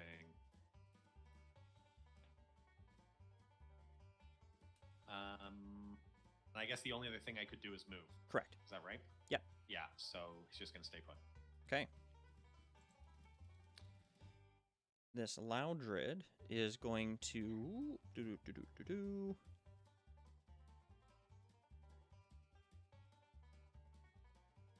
Is it feared by D&D logic, or is it a Pokemon logic? So this would be by a Pokemon. The statuses are just slightly different. Okay, I'm just making sure. Yeah, by the flavor of the text, it wouldn't be able to escape or to be called back into its Pokeball. So you know it's not going to run away. It probably can't alert its people that something is happening here just due to the nature of the effect. But in saying that, it is going to try to strike out at the source of its fear. It's a little concerned about the Oddish who just sprayed it with acid, but it's more concerned about this other Pokemon who gave it this really mean The look. fright. So it's going to take a dash straight towards your Ghastly and try to bite it Okay. with its large opened mouth. So that is going to be that's pretty good. That's a 21 to hit. That hits, but I'm also going to use my reaction to spite it. Very good. So I'm going to roll damage. It's going to need to make a wisdom save. If you can spend a reaction to attempt to drain the attacker's PP if they are in range, force the attacker to make a wisdom save against your move DC. Yes. Awesome. It definitely fails. It's a natural one. Oh, fantastic. So that's gone. No more biting, folks. No Let's more. see here. No biting. So your Pokemon is going to take 12 points of dark type damage from that bite. Oh, no. Ooh, that's going to be a big hurt, I'm sure. Yeah, vulnerabilities. That's a 24. Oh, yeah, your Ghastly was not prepared for that attack, and it just so happens that it is super effective. Your Ghastly shrinks back a little bit as it leaves the grasp of this Pokemon. However, in spite, dark energy flows from it, and the Loudred is drained of, I think it's a D8 you have to roll to determine how much PP it loses. Force the attacker to make a on a failed roll, roll a d4. That's a 2. Double checking, making sure there's not any additional adding to that. Man, this text overflow, man. I know. On a fail, the PP in the move is of that attack is increased by that number. Oh, okay. Yeah, so 1. At level 5, it increases to a D6. So roll a D6, actually. Okay, sweet. That's 3. Okay. It's 1 more. Yeah, the Loudred looks visibly a little bit more tired than it did before, as its strength is sapped. Solid. Maggie, it is now your turn. Alrighty, I am going to command my poor little Ghastly to move all the way up in the air so he cannot be bit again. Okay. Just so you know, as he moves, the other Pokemon does get an opportunity attack on him. Can he disengage as Yes, his he can. action? Yep. Yeah. So he disengage and he's going up in the air in the tree. Awesome. Where he's safe. How far up is he moving? Let me double check his speed really quick. Oh, he 30 feet. Straight Awesome. up. So he just goes 30 feet straight in the air. Yep. He's out of there. No biting. Wicked. Yeah, and he moves carefully too. The Loudred isn't able to get another grasp off on him as he does so, not seeing his opportunity to take an attack. Excellent. So that's your movement and your action. I don't know if you've got anything else. No bonus. Maggie herself is just gonna get closer in the bushes to see things better, and that's it. Excellent. Just so you know, at any point in time on your turn, you can also use your trainer's action instead of commanding to swap your Pokemon. So as long as they are within 60 feet, you can swap your Pokemon for another Pokemon and put them anywhere else within 60 feet of you. Okay, good. So I can still reach everybody. That's Yeah. a good thing I moved closer. If one of your Pokemon is knocked unconscious and you are within 60 feet of it, it will, as a free action, automatically go back to your Pokemon and you can swap it out for another Pokemon within 60 feet. Okay, cool. Todd, it is your turn. Okay, let me see here. How far away is that? That's plenty close. That's plenty close. Todd's Oddish is gonna take a run up to this. That's the one. Yep. Take a run up there and is going to attack with Absorb. Awesome. So he does so Get him. with advantage. Yes, Get he him. does. Okay. Do I have to roll an attack check? How Correct. does this So work? you will roll a d20 plus whatever the move Yep. modifier is, plus your proficiency to hit. Move modifier. So that's +1? Yeah, it's either your strength or your dex. Right. For okay, absorb. So I can pick one or the other. Yeah, Okay, typically you'd pick whatever's better. Okay, so it would be dex then. Okay. 7. Okay, so that's 18. 18. To hit. Excellent. Your Pokemon runs up towards the Loudred, wrapping its little green shoots around its leg and starts absorbing energy. The Loudred is hit by that. So roll your damage. Okay. 4. That could have been better. 4 damage. If possible, in like 15 minutes, I'm being summoned to go get food. Could we take our break then? Yeah, absolutely. Awesome. Excellent. So at level 5, it's actually a D12. Oh, I know. I rolled a 4. Ah. D12 plus 2. Gotcha. So he's going to take 4 points of grass type damage. And your Oddish, if it is hurt, will heal 2 points. It is not. Okay. Your Oddish very happily accepts the lifeblood of this Pokemon. The Loudred, who is unable to strike this other Pokemon, which is now flying in the air, with one eye on it, it turns towards your Oddish and is going to try to make a bite attack against it. That is a...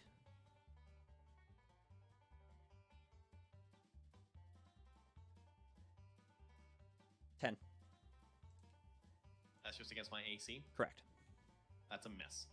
Wicked. Nice. Your Oddish, powered up by the power of the sun, manages to leap out of the way as the other Pokemon catches dirt in its jaw. It chews a few loose bits of gravel and spits them out. Maggie. Just double checking one of these moves really quick. Getting the ability to add a D4 to attack roll. Saving throw for the duration. Alright, we're gonna get my little Sunkern boy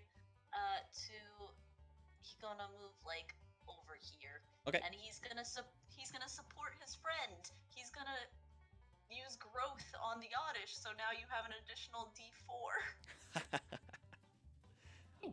Awesome. Sinking its own roots into the ground, power flows through towards its companion, and the Oddish grows a couple inches in size, looking larger and meaner than it did before. Yep, and you can add that D4 to attack rolls and saving throws. Oh, and actually, yeah, it's just D4. I was making sure it's not a D6 or anything. Awesome. Sick. Which brings it back to Todd's turn. Your Oddish is looking beef. Yeah.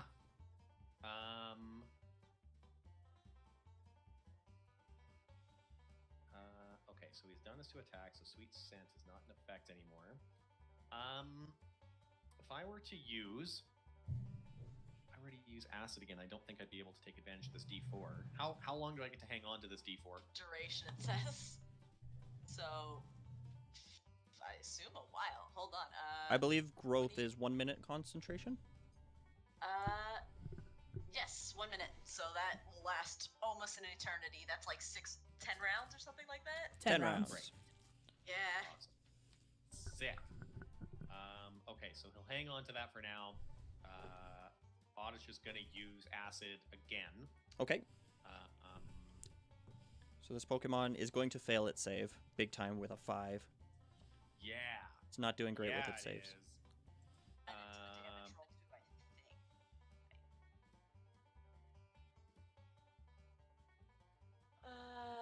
it's the damage roll too, I think. Add a D4 to any attack. Nah, just attack roll or saving throw. Never mind. Yeah. Okay. Okay. So then that is going to be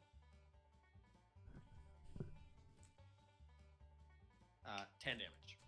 Awesome. Yeah, this little sprout Pokemon, having grown close to double its size, running up in front of it. The Loudred was not able to get its arms up in time to be able to avoid this damage, and it just soaks over the entirety of its body. You can see little blisters almost forming as it screams out. That's a noise. That's a voice. The Loudred, in retaliation, is going to attempt to pound your Pokemon. Raising up one large, beefy arm, it's going to try to draw it down on top of its head. And that'll be a dirty 20. Oof. Yeah, that's a hit, all right. Good, good. Not natural, so it's not that mean, but... I mean, still mean. Still Still mean hurt. enough. That's going to be 12 points of normal type damage. Oof. Coming down on top of your Okay. little sprout. Thunk. Yikes.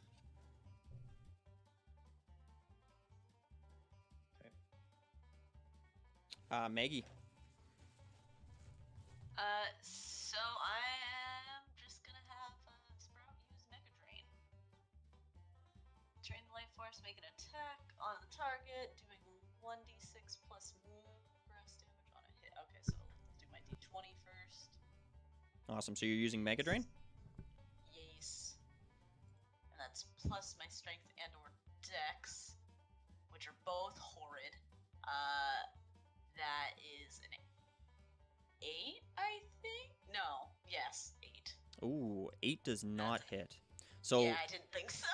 the Sunkern raises its little sprouts above its head, gathering this green ball of energy. The Loudred, however, manages to dodge any of the projectiles that come towards it. None of the life-seeking elements manage to take hold of it. Todd, it is your turn again. Unless, sorry, Maggie, do you want your Pokemon to move?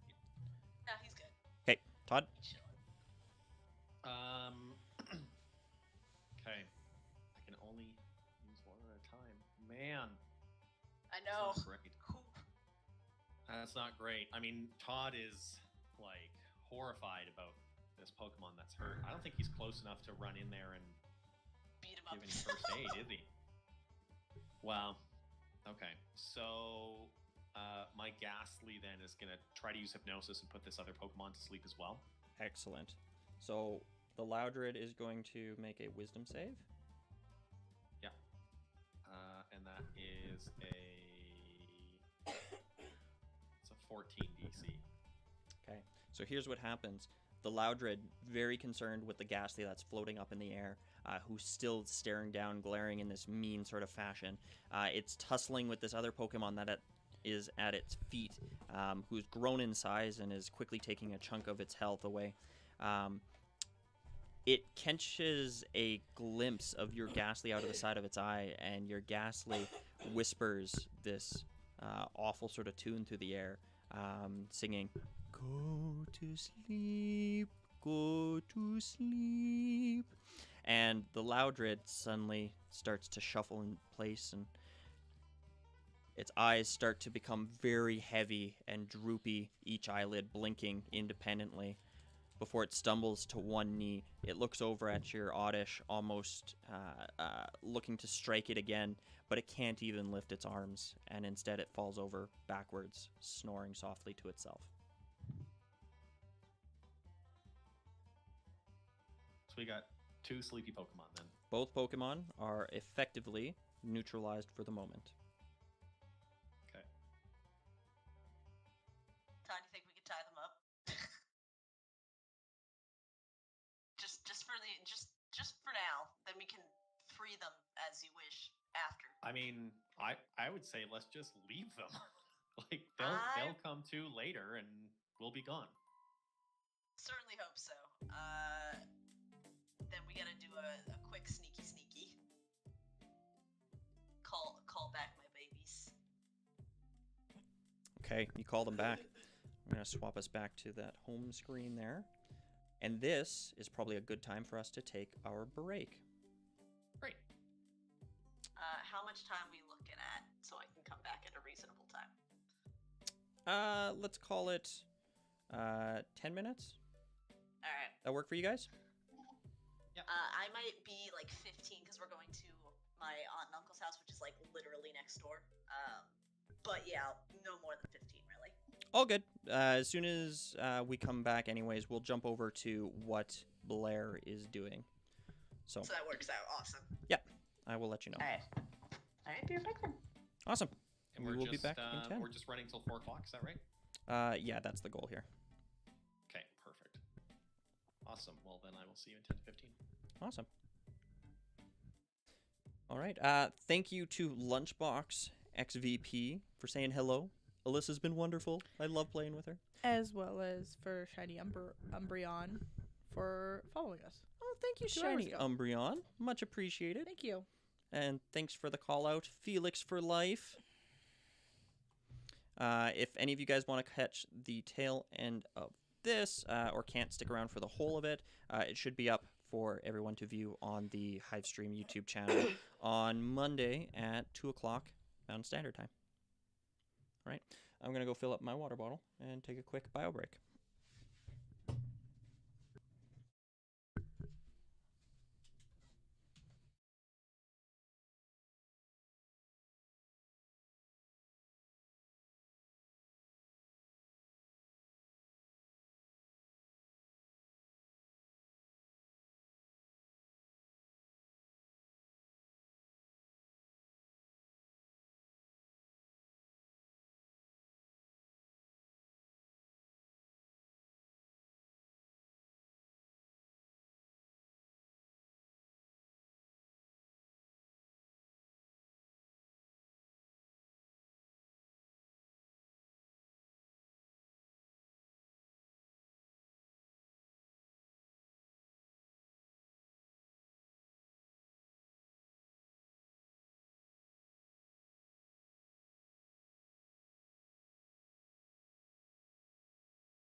Thank you, Laser Walrus, for the subscription.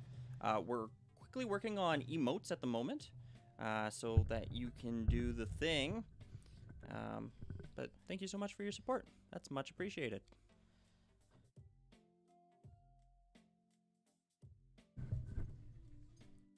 Still got a few minutes here before everybody else comes back.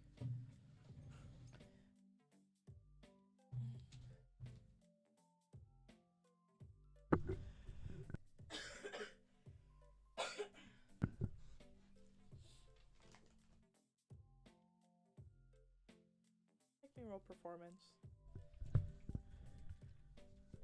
We'll see.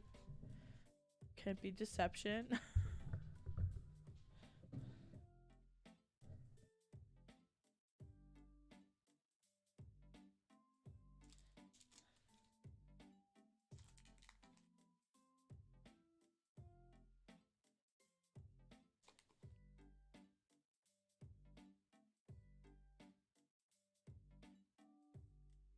Please.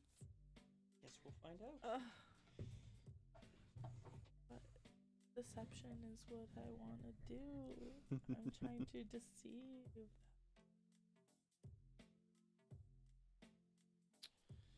How's everybody doing out there in Twitchland?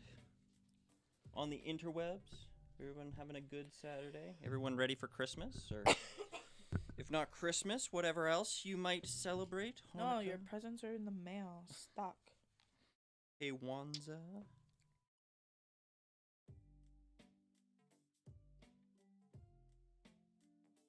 Been like 10 days since I've got an update on your Christmas presents, or no.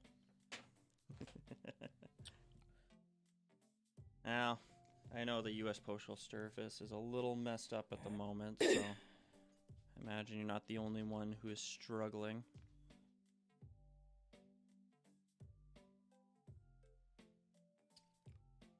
Just sucks because I ordered it in November.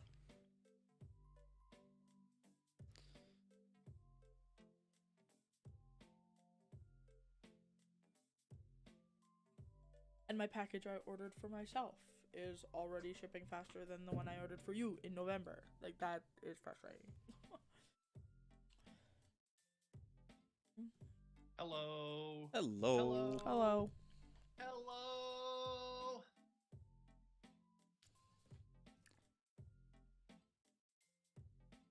Boop, boop, boop, ba-doop, ba-doo. I'm sharing the stream with the wonderful wide world at the moment. The World Wide Web. That's the one, this little thing. Don't know if I've you've heard heard of of it. Oh, you have. Oh. Oh, I've heard of it, all right. Are you familiar? I've spent a minute or two on the World Wide Web.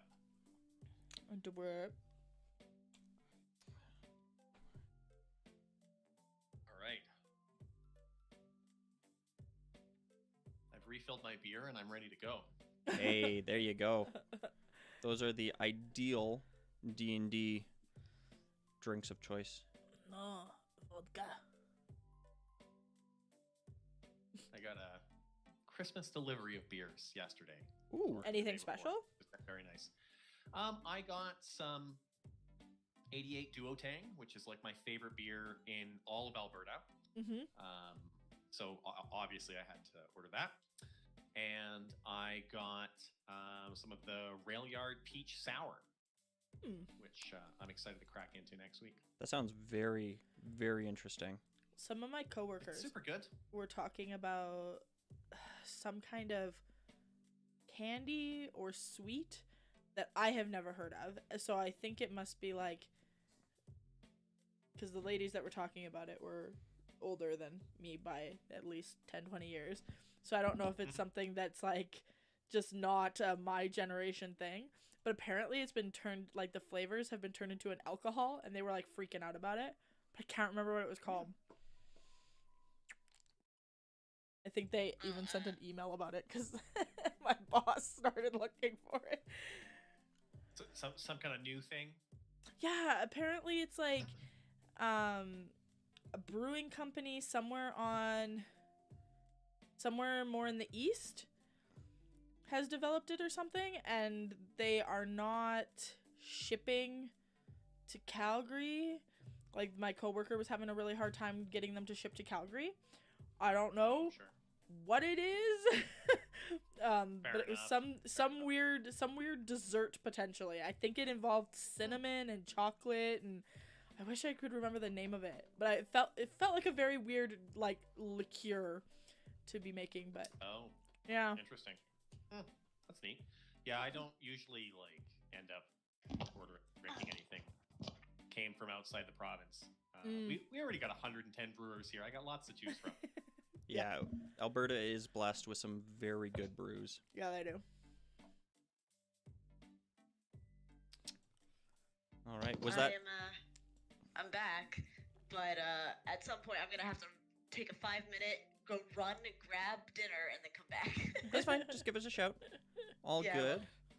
Well, I mean, if everyone is here, why don't we just jump right back into it? Yeah. So, in that case, I'm going to jump over to Blair, who went running and screaming up to the front door. This metal grate that has been chained and latched shut. You can see through it. Let me say that. Let me find some more fitting music to this.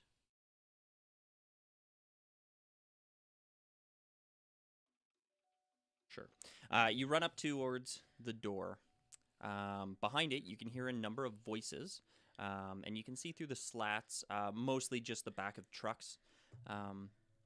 But there are people within earshot, presumably. Please, someone help me! It was the largest Pokemon I've ever seen, and Willow's hurt! Please help me!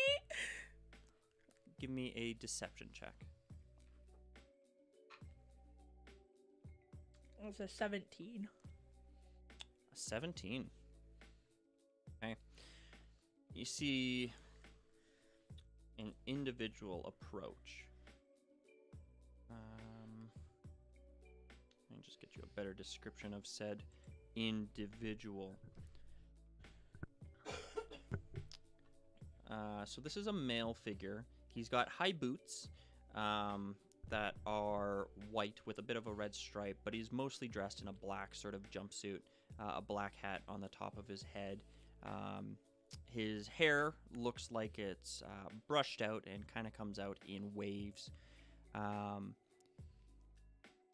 He's got a mean scar that runs over his eye. On his hip are a number of Pokeballs, and on his other hip appears to be a rifle of sorts, but not a typical pew-pew sort of bullet gun. It has a large net sort of apparatus affixed to it. He's walking towards me. And he's walking towards you slowly, taking his time, probably studying you from the other side of the gate. And he says, "Hey, little girl, what are you doing out in the woods?" I was trying to catch some Pokemon, and it was so big and scary, and it hurt Willow, and I don't have any. And just like crying. The man spits on the ground, and he puts one hand against the bars. Obviously not very concerned or intimidated by you. He tries to look around you a little bit, and he says, "Fucking Granbull, what do we even keep these Pokemon around for? All right, what'd you see?" It was really big and brown. I basically describe Ursaring.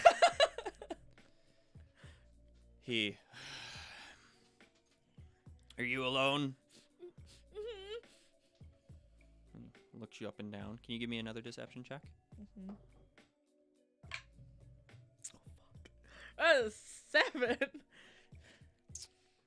Dude, I rolled a 2. It's a 7. He looks down at your Pokemon, and he kneels a little bit to become more eye level with your Eevee. The Eevee, who is pressed very tightly to your chest, looks out at him.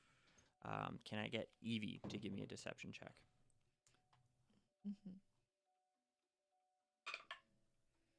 18. 18. I picked my charismatic Pokemons. Okay. He stands back up and he looks around at the wilderness behind you through the grate. And he seems to be chewing his lip a little bit, choosing his words. And he says, "Yeah, do you know what it was?" Big, brown, big circle. I think my Pokedex said it was a Ursaring. He nods. Pokemon trainer. Mhm. You see him pull out a key ring and he starts unlocking the padlock. And he pulls it off and he opens the door a crack. And he says, "Here, why don't you come with me? We'll see that your Pokemon are looked after." Does he seem sketchy as fuck? Like he's trying to lure the small child in to take advantage of the fact that I found their base. Give me an insight check. An 8. 8. Hard to read this guy. He's heavily shadowed with his little hat that he's got on. The area that you're standing is a space between 2 large shipping containers, and there's one that goes over top of you. So you're generally just in shadow, period. So reading his body language is hard. That being said, he doesn't seem ungenuine. Blair wants inside anyway, so. Okay. She walks inside. He lets you in, and he closes the gate behind you, and he starts leading you inside.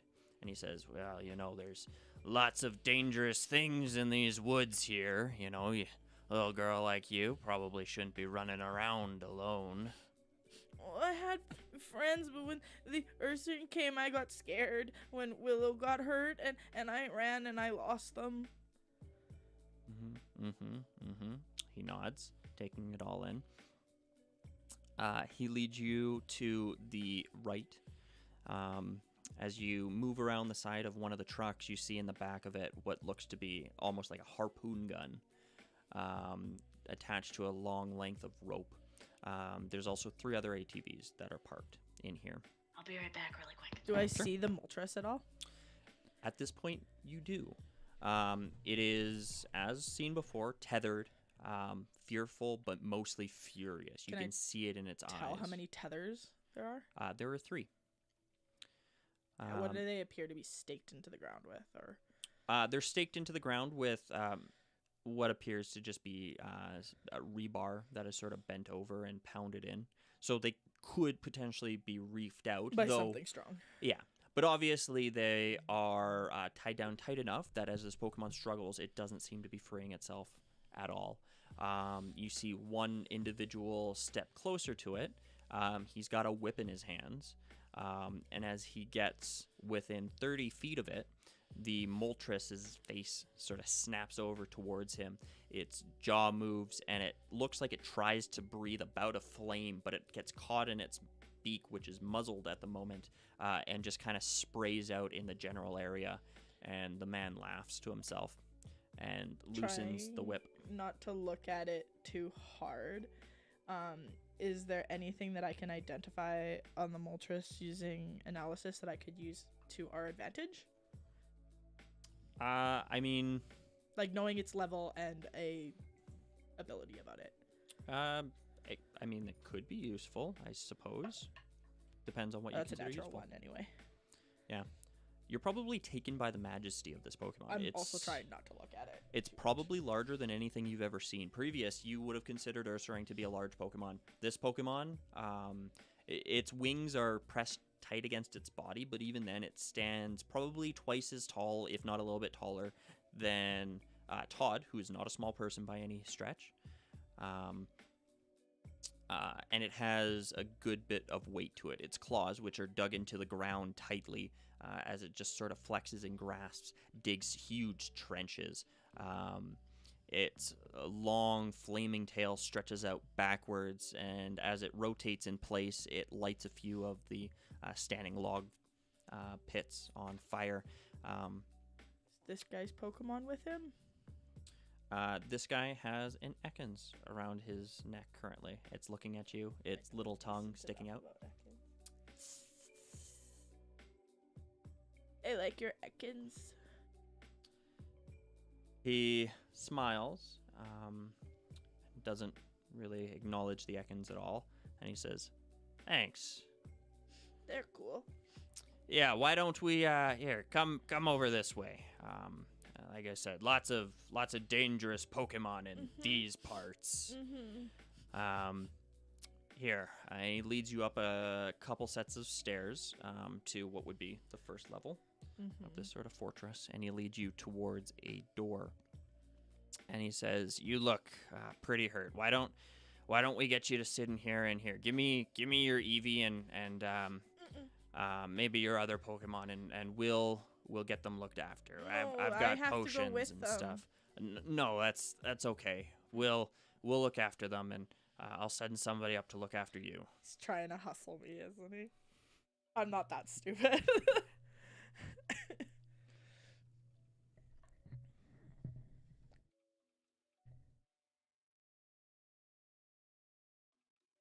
He stands there with his hands out, slowly reaching towards your Eevee.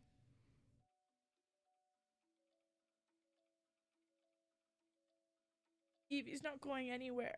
And I whispered to Eevee, growl. Okay. Your Eevee growls. No, like actual growl. Use actual growl? Yep. Okay. So both of them are going to make wisdom saves, Yes. or at least one of them. Which, is it growling at the Ekans or is it growling at the man? At the man.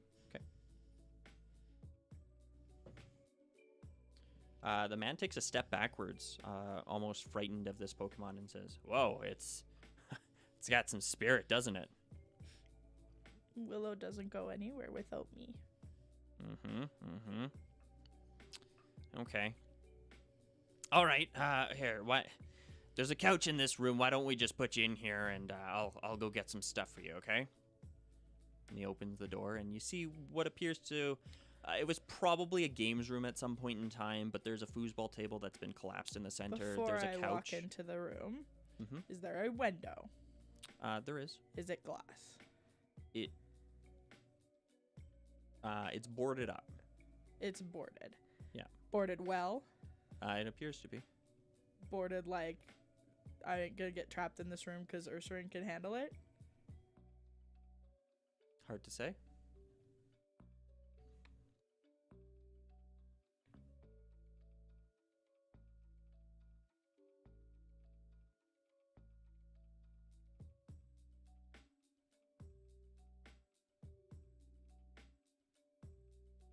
Looks at you. Well,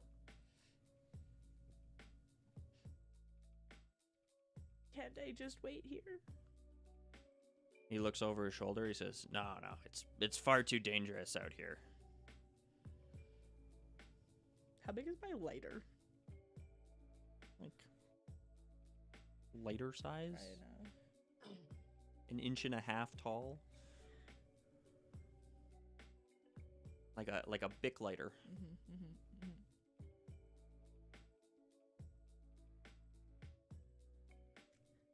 Could I attempt to slide my Pokemon trainer card into the jam when he's shutting it so it doesn't lock Sure. to prevent it from latching? Yeah. So you move inside. Mhm. Give me a sleight of hand check. 11. An 11. Okay. As the door closes behind you, you stick your trainer card in there as subtly and as quickly as you figure you can. And the door closes, and you hear a locking sound. Does it sound like it locked and my card didn't work? Are you going to try the door? I'm not going to try the door. Not yet. Then you're not sure. I'm inside. Can I see through the window at all? You can see between a couple of the slats. It's not great. It's like a half an inch sort of view. The window itself seems to have been broken at some point in time and then just boarded up. Can I see under the door at all? Again, a very, very narrow view. You can't see anything past that first level that That's you're fine. I'm just gonna lie down on my stomach and see if he's actually walked away. on. You look under the door and you don't see him. Is there any other exits other than the door and the window? So to give you an idea of what this room is, it appears to be a refurbished shipping container that has been turned into this room. So it's not big. It's longer than it is wide. Say maybe 15 feet long by 10 feet wide. It's got a couch in here that has a few springs sticking out of one of the side. That foosball table that's been collapsed in the middle. And a few other miscellaneous things about.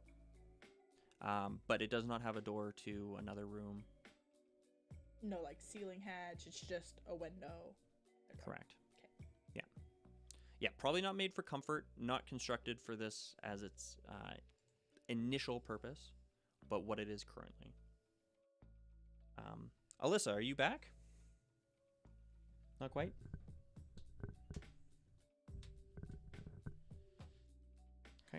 I would like to search the room for anything that I could utilize in some way. Just give me an investigation roll. 21.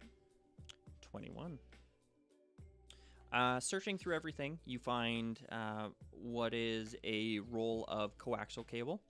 It's about 20 feet long, fairly strong, that could be used for something.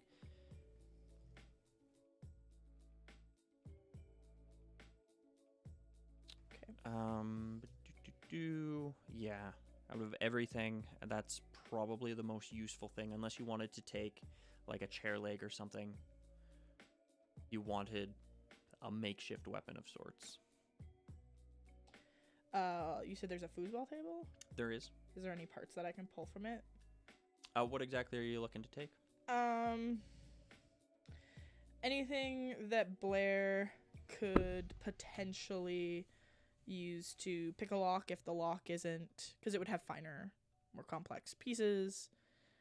Kind of. Foosball tables are mostly, it's a like a stick with soccer players on it, so there's nothing really fine. I was thinking, yeah, I understand what a foosball table is. I am having a moment.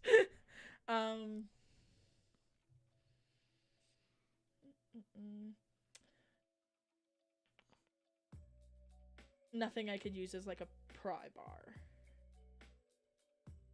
Sure, we could say that if you were to pull one of those foosball player sticks out, I'm not sure what you'd call it, you would have a piece of metal that would be at least somewhat malleable, that you might be able to pry something.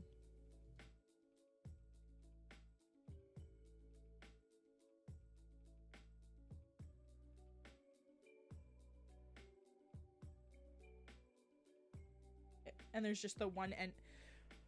There's one window There's just one window. that looks out to where the Moltres is.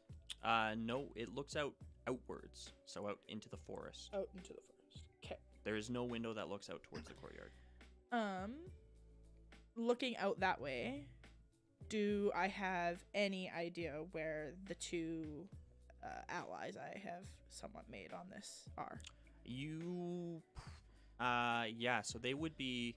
You're looking out towards the right side of the fort. Mm-hmm. You would have came from the front, so you can see me motioning. The people elsewhere can't. But they would be back the way that you came. Okay.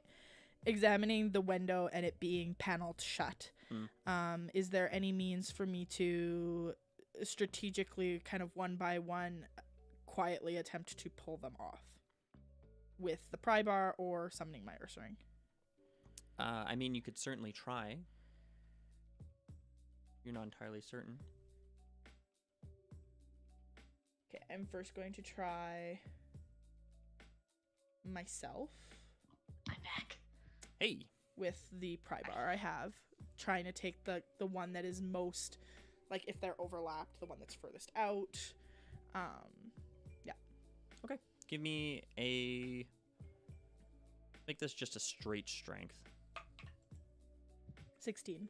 16, not bad. She doesn't have a minus Yeah. to any of her stats. You really lean into this, and it's not quiet. As you start pulling away at the board, it cracks and groans a bit. It seems to have been held on with a number of nails just to make it stay in place, and they've long since seized in place.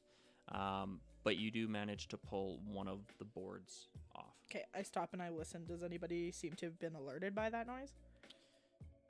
There does seem to be movement outside the door, and you hear the same raspy voice go, "Hey, everything all right in there?" Yep, just playing with your foosball table. All right, have fun, kid. Yeah. Thank you. Does he seem to walk away? Give me a perception check. Cacked. Cacked. Also cacked. One sec. Platter surface.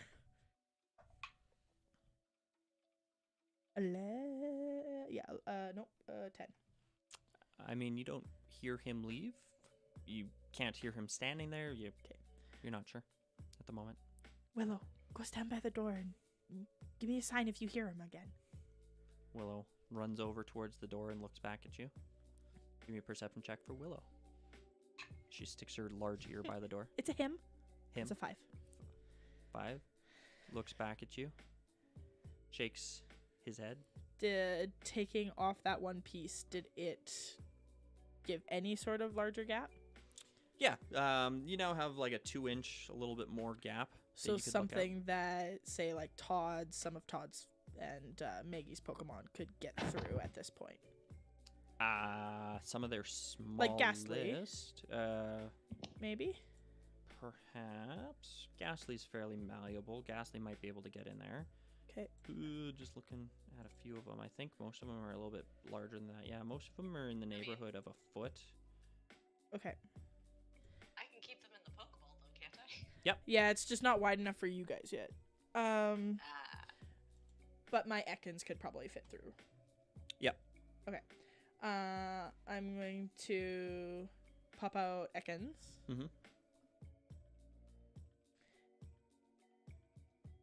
Okay, Nightshade. There's 2 other Pokemon trainers in the woods, and I need you to go find them and bring them around to this side of the building. Sound good? Your snake nods its head and... Okay. So with how Pokeballs work, like, if I want him to be down on the ground, I would throw my Pokeball. It would come back to me. How does that work? There's various schools of thought. You could either throw your Pokeball and it kind of bounces back at you, or you can just click the button and release the red light that pops them out. I'm gonna summon him back, and then I'm gonna pop him out on the ground. Okay. So 20 feet down on the ground, this Pokemon appears. And I like point in the direction that I believe them to be. Okay. And the Ekans takes off in that direction. Todd and Maggie, as you guys stand there, collecting yourselves after this, looking down at the 2 sleeping Pokemon at your feet, this snake-like Pokemon comes slithering towards you. It is long, purple, and has a few yellow bands to it. And it looks up at you knowingly.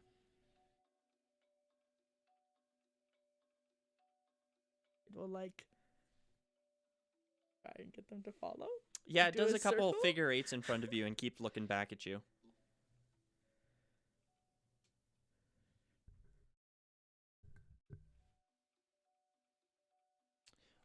What are Maggie and Todd going to do? You seen her attempting to work on this spot? Like, where? Obviously, I haven't been here, so I don't quite know what's happening. Yeah, no, that's fair. You have just put these 2 Pokemon to sleep, and a snake Pokemon has come up to you and is starting to act very strangely. looks at Todd. Probably one of hers, right? Did we lose you, Alex? No, I was just thinking here. Oh, okay, sorry. I mean, I wouldn't want to assume that this Pokemon wants to hurt us. Can I try to cautiously get its attention? Yeah, absolutely. Nightshade is curious. Give me a Pokemon handling check.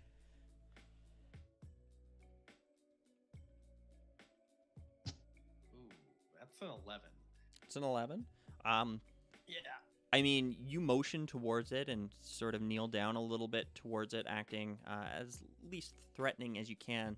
And this is a tame Pokemon. It moves right up to your hand and sort of nestles against it and coils around your forearm a little bit.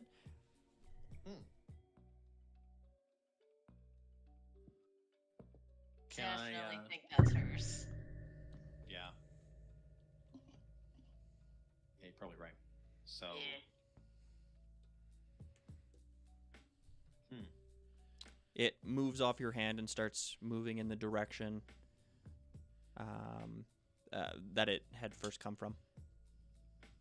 And it stops and looks back at you. I mean, I think it wants us to follow. So. Yep.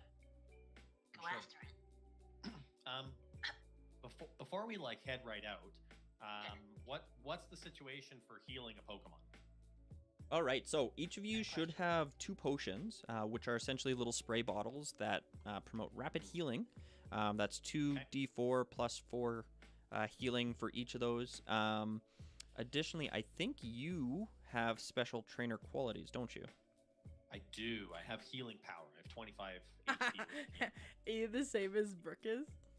Yeah, okay, awesome. I used one of my potions on Gem before all this has occurred. Okay.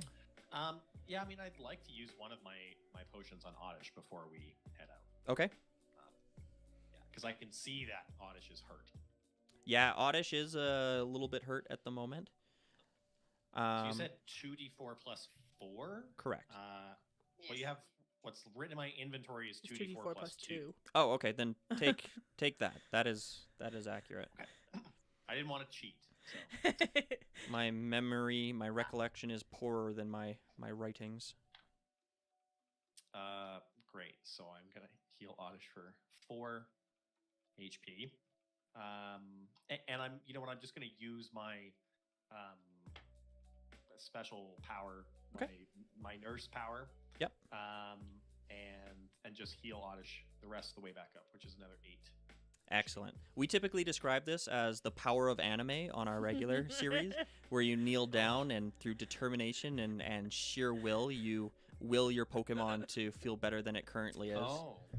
I assumed that I was kissing my Oddish's boo-boos better. Oh, I like that. Yeah. I like Yeah. that better. Yeah, giving it a hug, singing in a little song. Steven, I feel like the everything's gonna be other okay. applies more to Brooke when she's like, yeah, Ryola, you got this. Fist bump the power into him. Seeing this display, Maggie, what do you do? Feel kind of uncomfortable via the affection that is happening right now, and just wait, wait until everyone's good and ready. Just okay, I get it. Love your Pokemon. Yeah, you don't love your Pokemon? We have a partnership. Well, I love my Pokemon, so. Look, all I'm saying is if Maggie was a memer, insert just some sort of oh that's gay comment. And I mean that in a loving way. I realize that you guys are not my close friends, but we joke about that all the time. Well, I'm waiting for Nightshade to come back. Mhm. That's my icons. Yeah. I am going to pop out Mama Ursaring. Okay. Ursaring appears in the space, looking around. She moves backwards and bumps into the foosball table and We gotta be really, really, really quiet. Okay, we're in a not very safe space, but I think I can handle pulling these off. But if they hear me, then I need you to hold the door shut. She looks uncomfortable, but she nods. Thank you. She starts moving towards the door, and she puts two big paws against it. The door creaks against her weight. I'm gonna try and pop another one off. Okay. And you guys are following the snake? Yep. Okay. So you two follow the snake. It leads you around the corner of the compound towards a large blank wall, again, mainly constructed of corrugated metal and shipping containers, all patchworked together. There are a line of windows that are on the second floor, all of which, with the exception of one, are all boarded up. There is one that appears to be about half open at the moment. You also note a second one seems to have a small... the window itself is broken, and one of the boards that appeared to have been in place previously has since been removed. And attempt to pry another one off. Okay. Each of these windows is about 20 feet up. Give me another strength check. Natural 20. Okay, a second one. Nice. How Ye- big is this hole now? It's now the better part of 5-6 inches, so half a foot in size. Okay. You see Blair looking down at you after Just reefing another wave. board off one of the windows. Thumbs up. I'm gonna try and do this really fast before I alert them Mhm. further. And I'm gonna just keep trying to pry them off. Okay, give me another strength check. Can I? That's on 8. Hold on. You do your thing. Oh, it was only an 8. Yeah, Blair looks like she is very quickly tiring as you see her struggling with another board. This one not coming loose at all. All right, come on, Munchkin, and I'm gonna see if I can throw my Pokeball all the way up there so that he can land up there with her. Oh, help! Yeah, who are you chucking in there? Cubone. Cubone. Oh. Excellent. So this He's Cubone, not super strong, but he's strong. so this small, almost dinosaur Pokemon with this skull cap and a bone in its hand appears in the room beside you. It is at this point that there is a banging on the door, and your large bear Pokemon, Ursaring, looks back at you and goes, Just hold it shut. from the other side of the door, you hear, Hey, stop what'd you do to this door? Can Ursaring give me an athletics It check? seems to be stuck.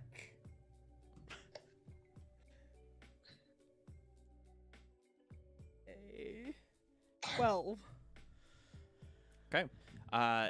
The door is not budging at all as Ursaring puts her shoulder into it and looks back at you. I'm going to very quickly grab my 50 feet of rope and tie it to the largest thing in the room that is not my Pokemon. Okay. So you tie it to the couch? side of the couch there, I guess, looping it over and draping the other end where? Out the window. Okay.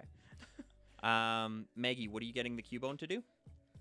Oh, I thought they were still having issues with the window, but I am. Cubone is there for moral support. Okay. And if she wants to tell him to do anything, he's there for help. After I tie it, I will try and get the Cubone to help me pull. Okay.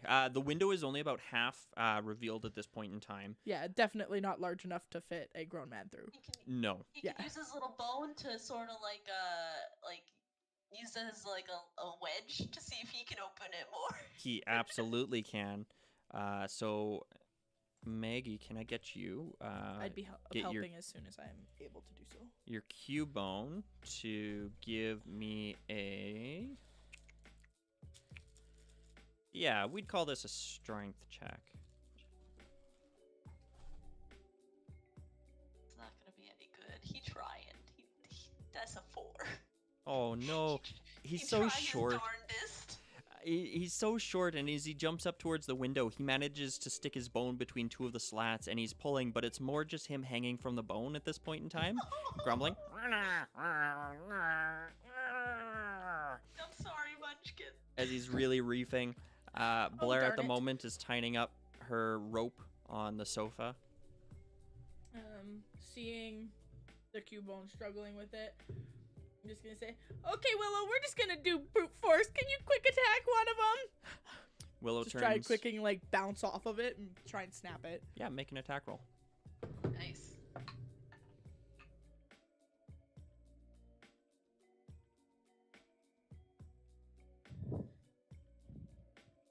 12? 12, so he definitely hits it. Roll some damage.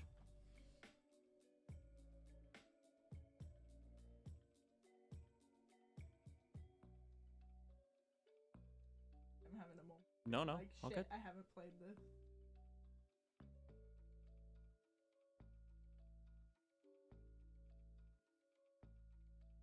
Seven. Mm-hmm. No, 8. No, 7.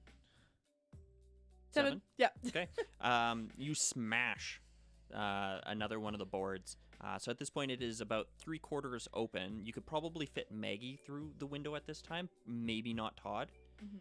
He is a larger figure. The banging on the door continues. Can I get another athletics check from your Ursaring? 14. Door's not budging. Ursaring continues to lay Nice. into it. Good job, Chamomile. We're almost there. Maggie, you think you can fit? Probably. And I'm just gonna start going up that rope and into the window best I can. Okay. Our whereabouts is known. Yeah. Can you just give me an athletics check to see how well you climb that rope? Yes. Yes, I can. Oh, thank God I have a +3. Wow. Oh, actually, because of +4, because I have 2 Pokemon in my part. That's a 23. Wow. Yeah, hand over hand, like the star of your gym class, you climb up and through the window. It is no problem for you. It's actually impressive. Sweet. Now that we're both up there, I'm gonna dive into it. Hearing the commotion probably from this other side of the door. Can I hide anywhere? Yeah, sure. There's a little bit of furniture here and there that you might be able to hide. Give me just a stealth check. That is a 13, I believe. Not bad. It is fairly dark in this room. The only thing that's illuminating it is a little bit of ambient light coming from the broken window. So you find yourself a shadow, and you duck on the other side of the couch out of immediate sight, and you think that you're pretty well hidden. seeing that Maggie's And I hide, withdraw Cubone. gonna hide, I'm going to take a different route, and I'm just gonna yell at the guy on the other side of the door. Be like, oh no, I think the Ursaring followed me here. It's thrown the couch. It's attacking me. And then I'm gonna have Willow attack the boards again. Okay, give me a deception check first. It's an 11. 11. The banging on the door continues. Give Ursaring another athletics check. Oh no. 13. Okay, the door actually starts to budge a little bit, and Ursaring goes, and he looks back at you. She looks back at you, and you hear a voice saying, "Oh, what the hell's going on in there?" You see the door open a couple inches as Ursaring loses just a little bit of ground on this man on the other side who's pushing in. I'm telling Ursaring to be scary. Can she attempt to intimidate him? I did say there was an Ursaring in the room. Yeah, sure. Because I said there was an attacking Ursaring in the room. Can I do it at advantage? My No. deception was that bad? Okay, that's a 13. Aw. That's an intimidation roll? Yep. Okay.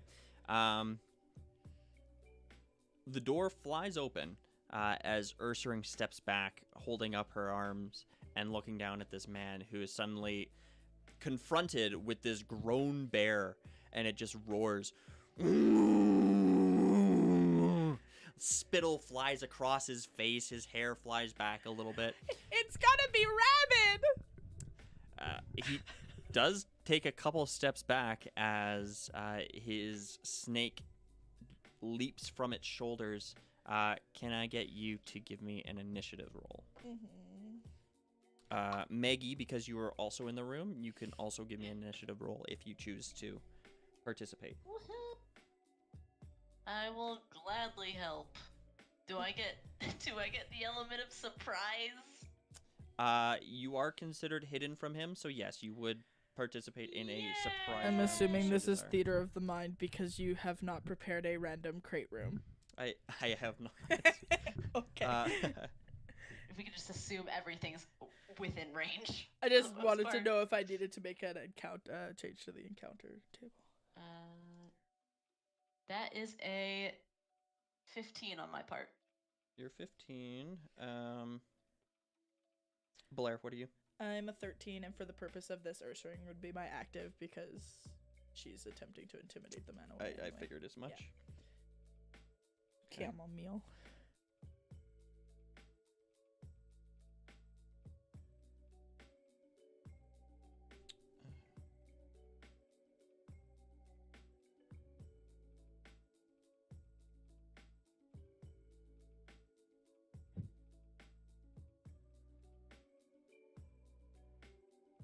Okay.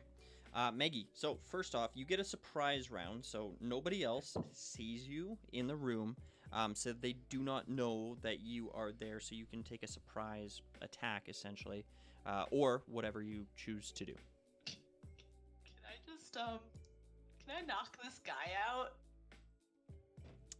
You can certainly attempt to do so. What are you doing? I'm going to certainly try. Let's see. Hold on. What do I got in my You know, I have a camping bag with probably like a tent or something heavy-ish in it. Yeah, sure. Just want to bop him in the back of the head. See if I can knock this dude out flat. Awesome. Okay, just give me a straight attack roll. We'll call this With strength. So D20 strength? plus a strength. Yeah. You're probably not proficient Can in I tent pole. argue athletics? Sure. Sweet. That sounds like That's fun. an 18. An 18. So you definitely hit him. As this girl springs forth from behind the couch and swings her tent poles at him, clobbering him over the top of the head. He is certainly surprised. This would be an improvised weapon, so give me a D4. Oh shit! I keep forgetting. That's a 2. That's a 2. Yeah. So the man is going to take... what's your strength modifier? My strength is just a +1. Okay, so the guy is going to take 3 points of damage as he puts a hand over the back of his head and goes, "Oh, what the fuck? Where did you come from?" Trying. This is why Pokemon are better for these scenarios. She shrugs. I keep forgetting that I get to add +2 to everything that my Pokemon does because of Researcher. That's a skill check. Ooh. Ugh. And this is that one. Let's do that. Okay, back to the top of the round. Maggie, it's your turn. Okay, cool. This music is fantastic. Anyway, This is my favorite one. Was really vibing that for a second. Gonna pop out Lumiere. Okay. Yeah. Yeah, this small candle Pokemon appears beside you. A little flame flickering on the top of its head. All right, buddy, we got some work to do. And I think that's it because I don't think I have a bonus action or anything for him. Nope, no bonus actions or anything for him. So. He was your active Pokemon, right? Yeah. All right, so we'll say that for the purpose of this, you can take your round with him. In Okay. front of you is currently this grunt and Ekans, Chamomile, the large Ursaring, and Blair is over closer to the window.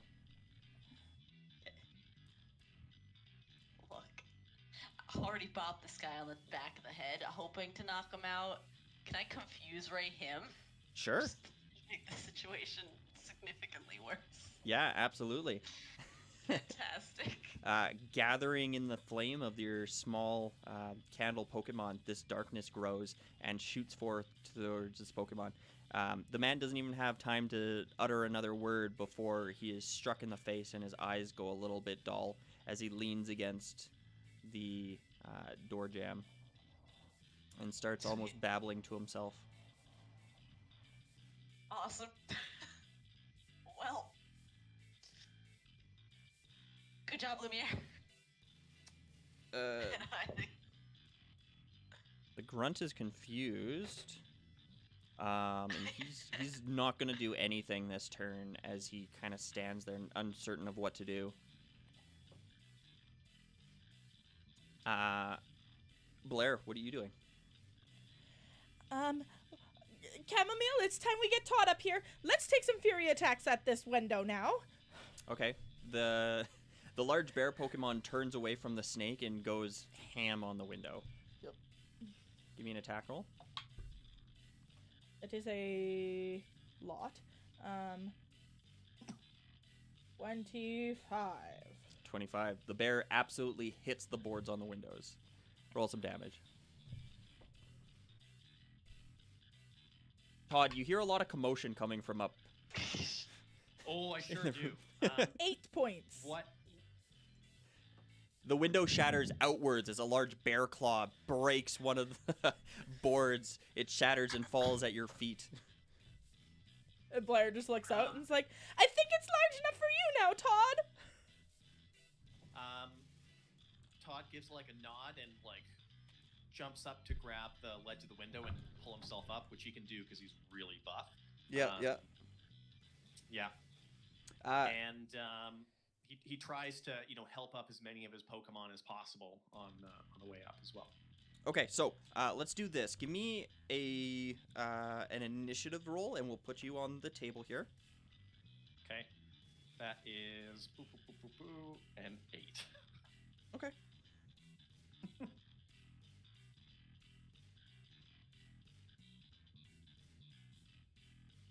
All right, so what we're going to do is we will assume at this point in time you are looking to climb up. You're at the end of the initiative roll, so when we come back around, we will fulfill that, okay? Perfect. All right, so back top of the round, Maggie. All right. Is this snake gonna do anything to us? At the moment, it Trainer's is... knocked out?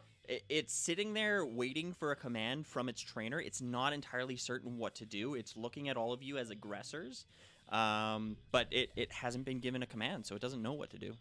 So it's just angrily hissing at us. Pretty Got much, it. yeah. we just gonna confuse Ray this boy too. Okay. So yeah, another ball of darkness flies towards it, soaking into the scales of this Pokemon, and its eyes gloss over a little bit. It is going to be confused. Yeah. So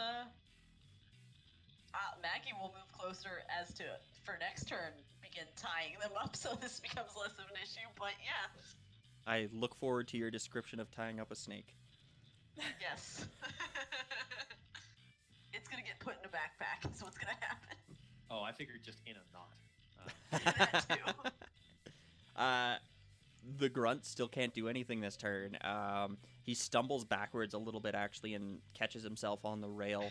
But he doesn't say anything. He's kind of mumbling to himself. You can see almost like the visualization of stars around his head. He's on a totally different planet right now. Blair. With the wire I have, I'm going to look at Maggie and say, I think perhaps we might lose our trainer cards for this, but we'll just lie and say they attacked us first. I think it's time we tie them up. And Chamomile? And I'm going to call Chamomile over to help me tie up the man with the wire I have. Okay. She's got better sleight of hand than I do. Yeah, absolutely. You go over towards the man. He's not restrained at the moment. So as you move towards him, he puts his arms up and he starts half-heartedly sort of swinging. Let's try this. Chamomile, restrain him. Yeah, can you give me a grapple check? So athletics or acrobatics. Shit. That's an 8. It's okay. He rolled a 1. Okay. She's yeah. She Oh, puts sorry. her, It would have been a 10. Well, as she far as I'm aware, I thought you were hurt. Clearly, you're bloody, and this is a mess. It was acting in self-defense. The bear puts its great big paws around this man and starts hauling him back into the room. So he's currently grappled. Todd, you are at the bottom of the rope. Yes. Give me a quick athletics check. This shouldn't be a problem. Oh, it'll be quick, all right. Gets Oh. that one.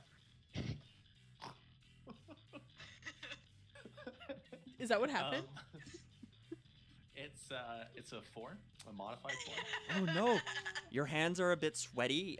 You're possibly a bit nervous about what's happening in there. This is maybe the most action you've seen in a little bit now.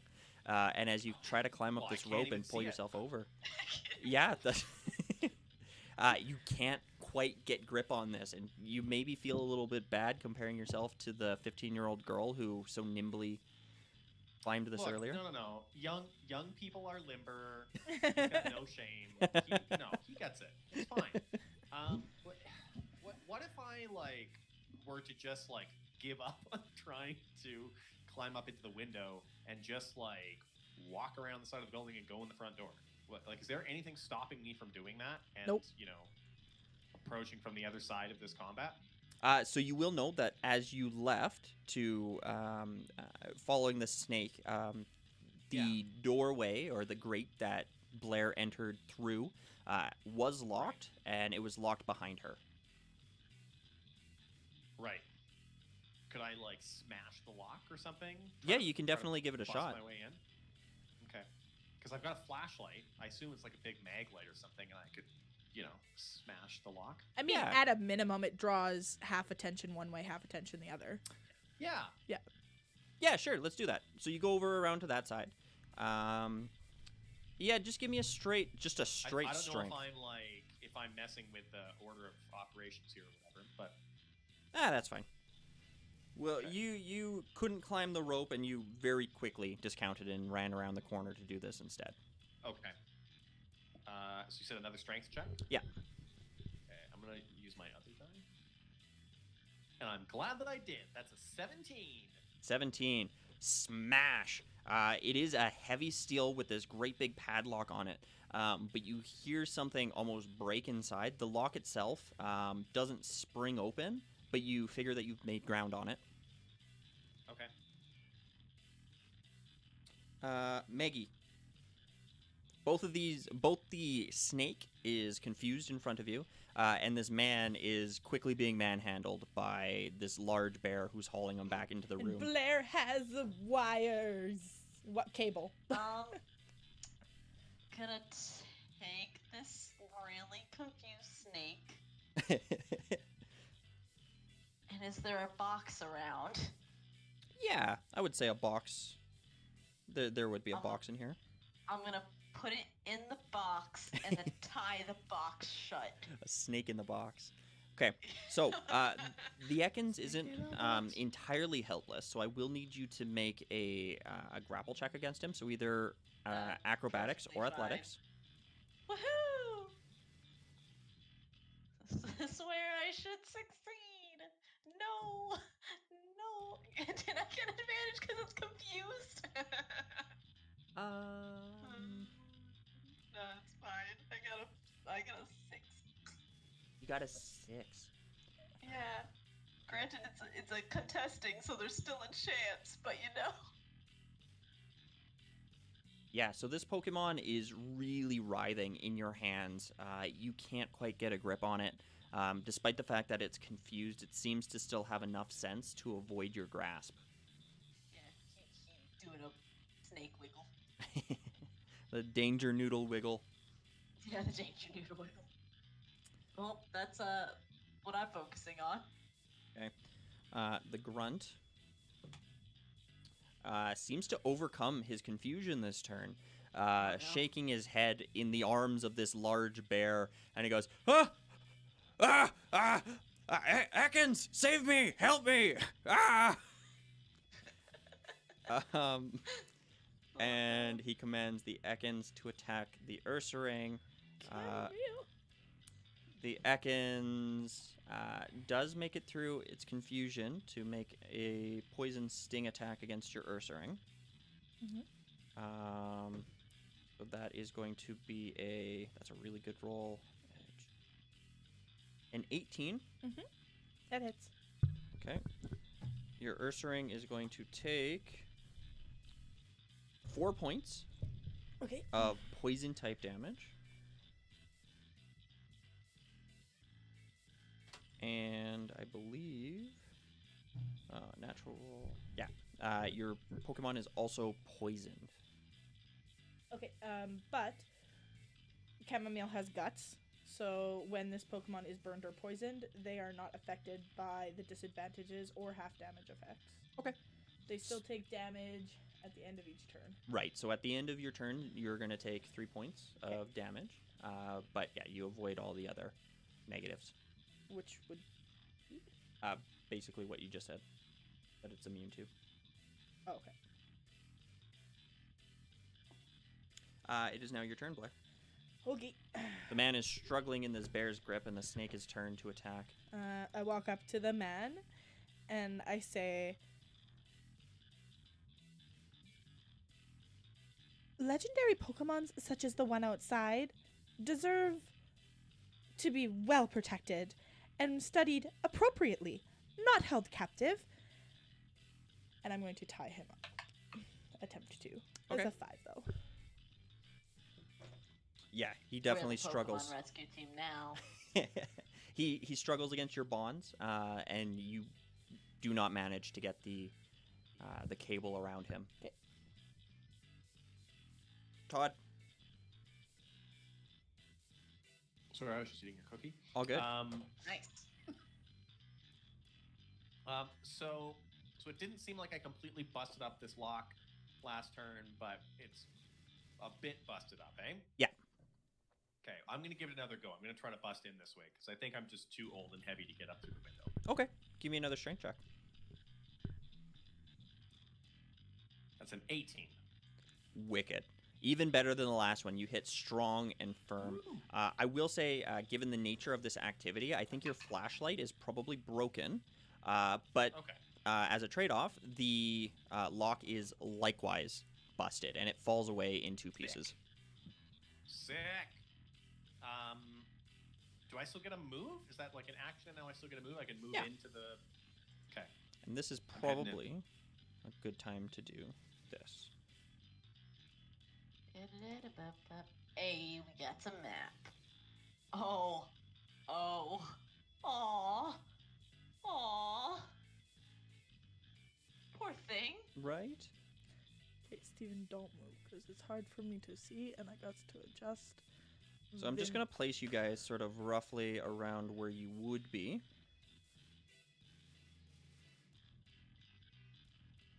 Todd would have came in through here. This is a big map. Oh, yeah, it is. Yeah, sorry, viewers. I kind of had to make it really small so you could see everything.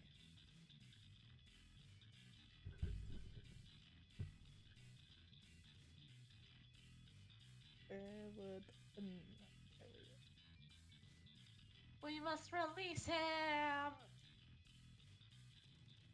Really?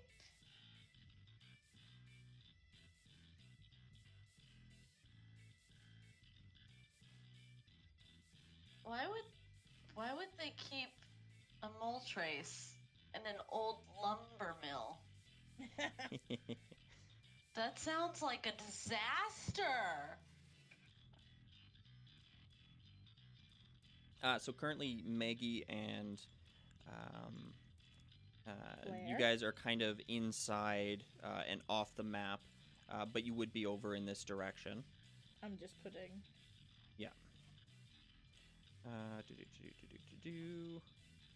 Todd, you would have had all your Pokemon around you, so I'm just going to place these. I also technically have Eevee and Ugh. Just a reminder to myself.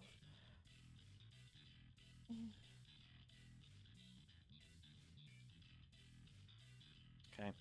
And I'm assuming this is probably when all hell is going to break loose. Yep. So, Oh, absolutely. let me paint Nice. this scene.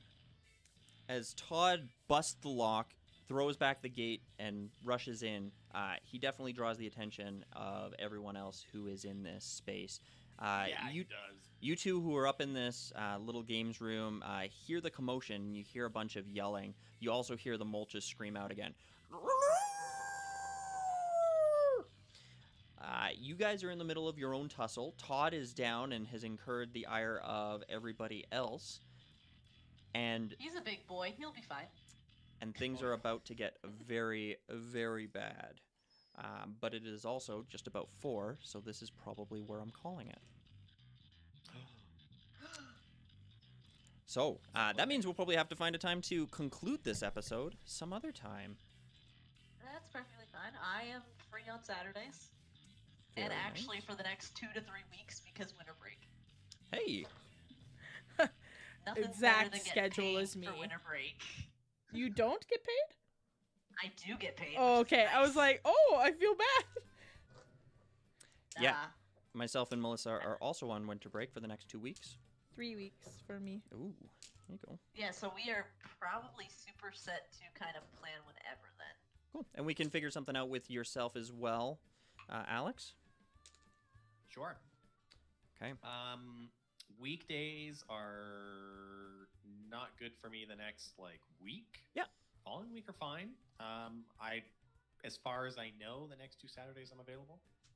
Yeah, all good. We can coordinate outside of here. For sure. Okay. Awesome. Well, thank you guys so much for joining. That thank was a you. lot of fun. I hope you guys had fun. That was very fun. Oh, can I just say you've painted Pokemon tabletop RPG so much better. So much better than the first one-shot I ever did in there. I had joined someone off of Reddit, and oh my god, it was painful to have them DM. Everything was obnoxiously slow, and they didn't pace things at all. And Oh. I praise you for making this so much better. Well, thank you so much. think that's That's just- high praise. Isn't that just like the usual Reddit rando experience? I Yeah. don't Weird and know. awkward and Honestly, like I've read a couple people have like major issues with like Pokemon tabletop RPGs, but I quite enjoy the one Steven does for Matt and and I think my favorite part is watching Steven play like a bazillion different Pokemon personalities. But yeah. I think the system's probably also better than what PTU is. Yeah, and the turn-based everything else. system of 5e plugs in very well. Yeah, Obviously, there's it some really issues does. with the action economy in terms of being able to control one Pokemon and doing this, Yeah. but it breaks down into a way that's gameplay-wise more feasible. Mm-hmm. 100%. I definitely agree. There's a new Pokemon system I think coming out sometime next year that I was gonna try at some point and see maybe that can redeem it. But otherwise, this is a pretty good go-to. It's excellent. I got super excited to find out that Alex was also a nurse from Brooke, because the feature to heal your Pokemon with just basically love and willpower is amazing. That's super cute. what a sick move. I know, right? It's like my favorite thing as Brooke. I don't know if either of you guys listen to mine and Matt's main, but the first time I ever used it, it was because a random little girl was basically shot on a bus. Oh my Oh. god! Yeah, Wow. because Oh my God.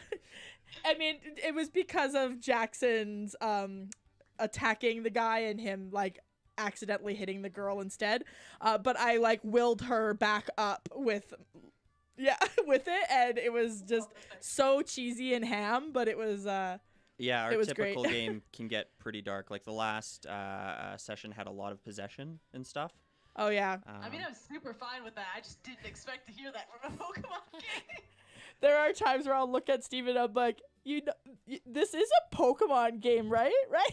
Yeah, this ain't no PG typical Pokemon game. I feel that. Anyways, Thank you, Alyssa. Where can people find you outside of here? People can find me on Twitter as at the Lighter Arts. At the Lighter Arts. Awesome. Alex, whereabouts are you located? I guess I'm 1/8 of the House of Bob, so it's at the House of Bob on Twitter. Easy. Awesome. And what a house. Oh, it's the best house. The best house I've ever been in. Alright, well, Our typical thank yous to all the regular crew. Thank you, Alyssa, for the player tokens and all your hard work. We super appreciate them. They bring a lot of character to our game. Thank you to Kevin McLeod of Incompetech.com for the music that you're hearing right now and throughout the episode.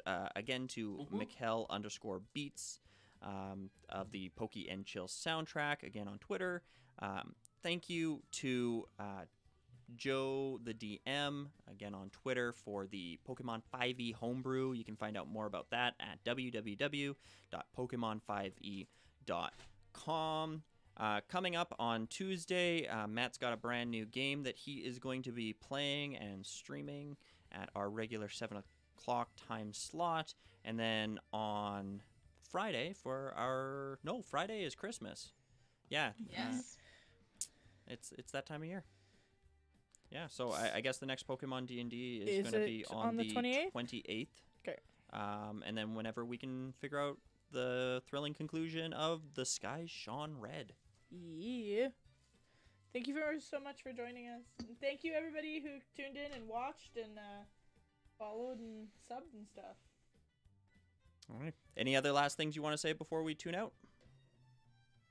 Yes, very importantly, I hope everybody has a really nice day.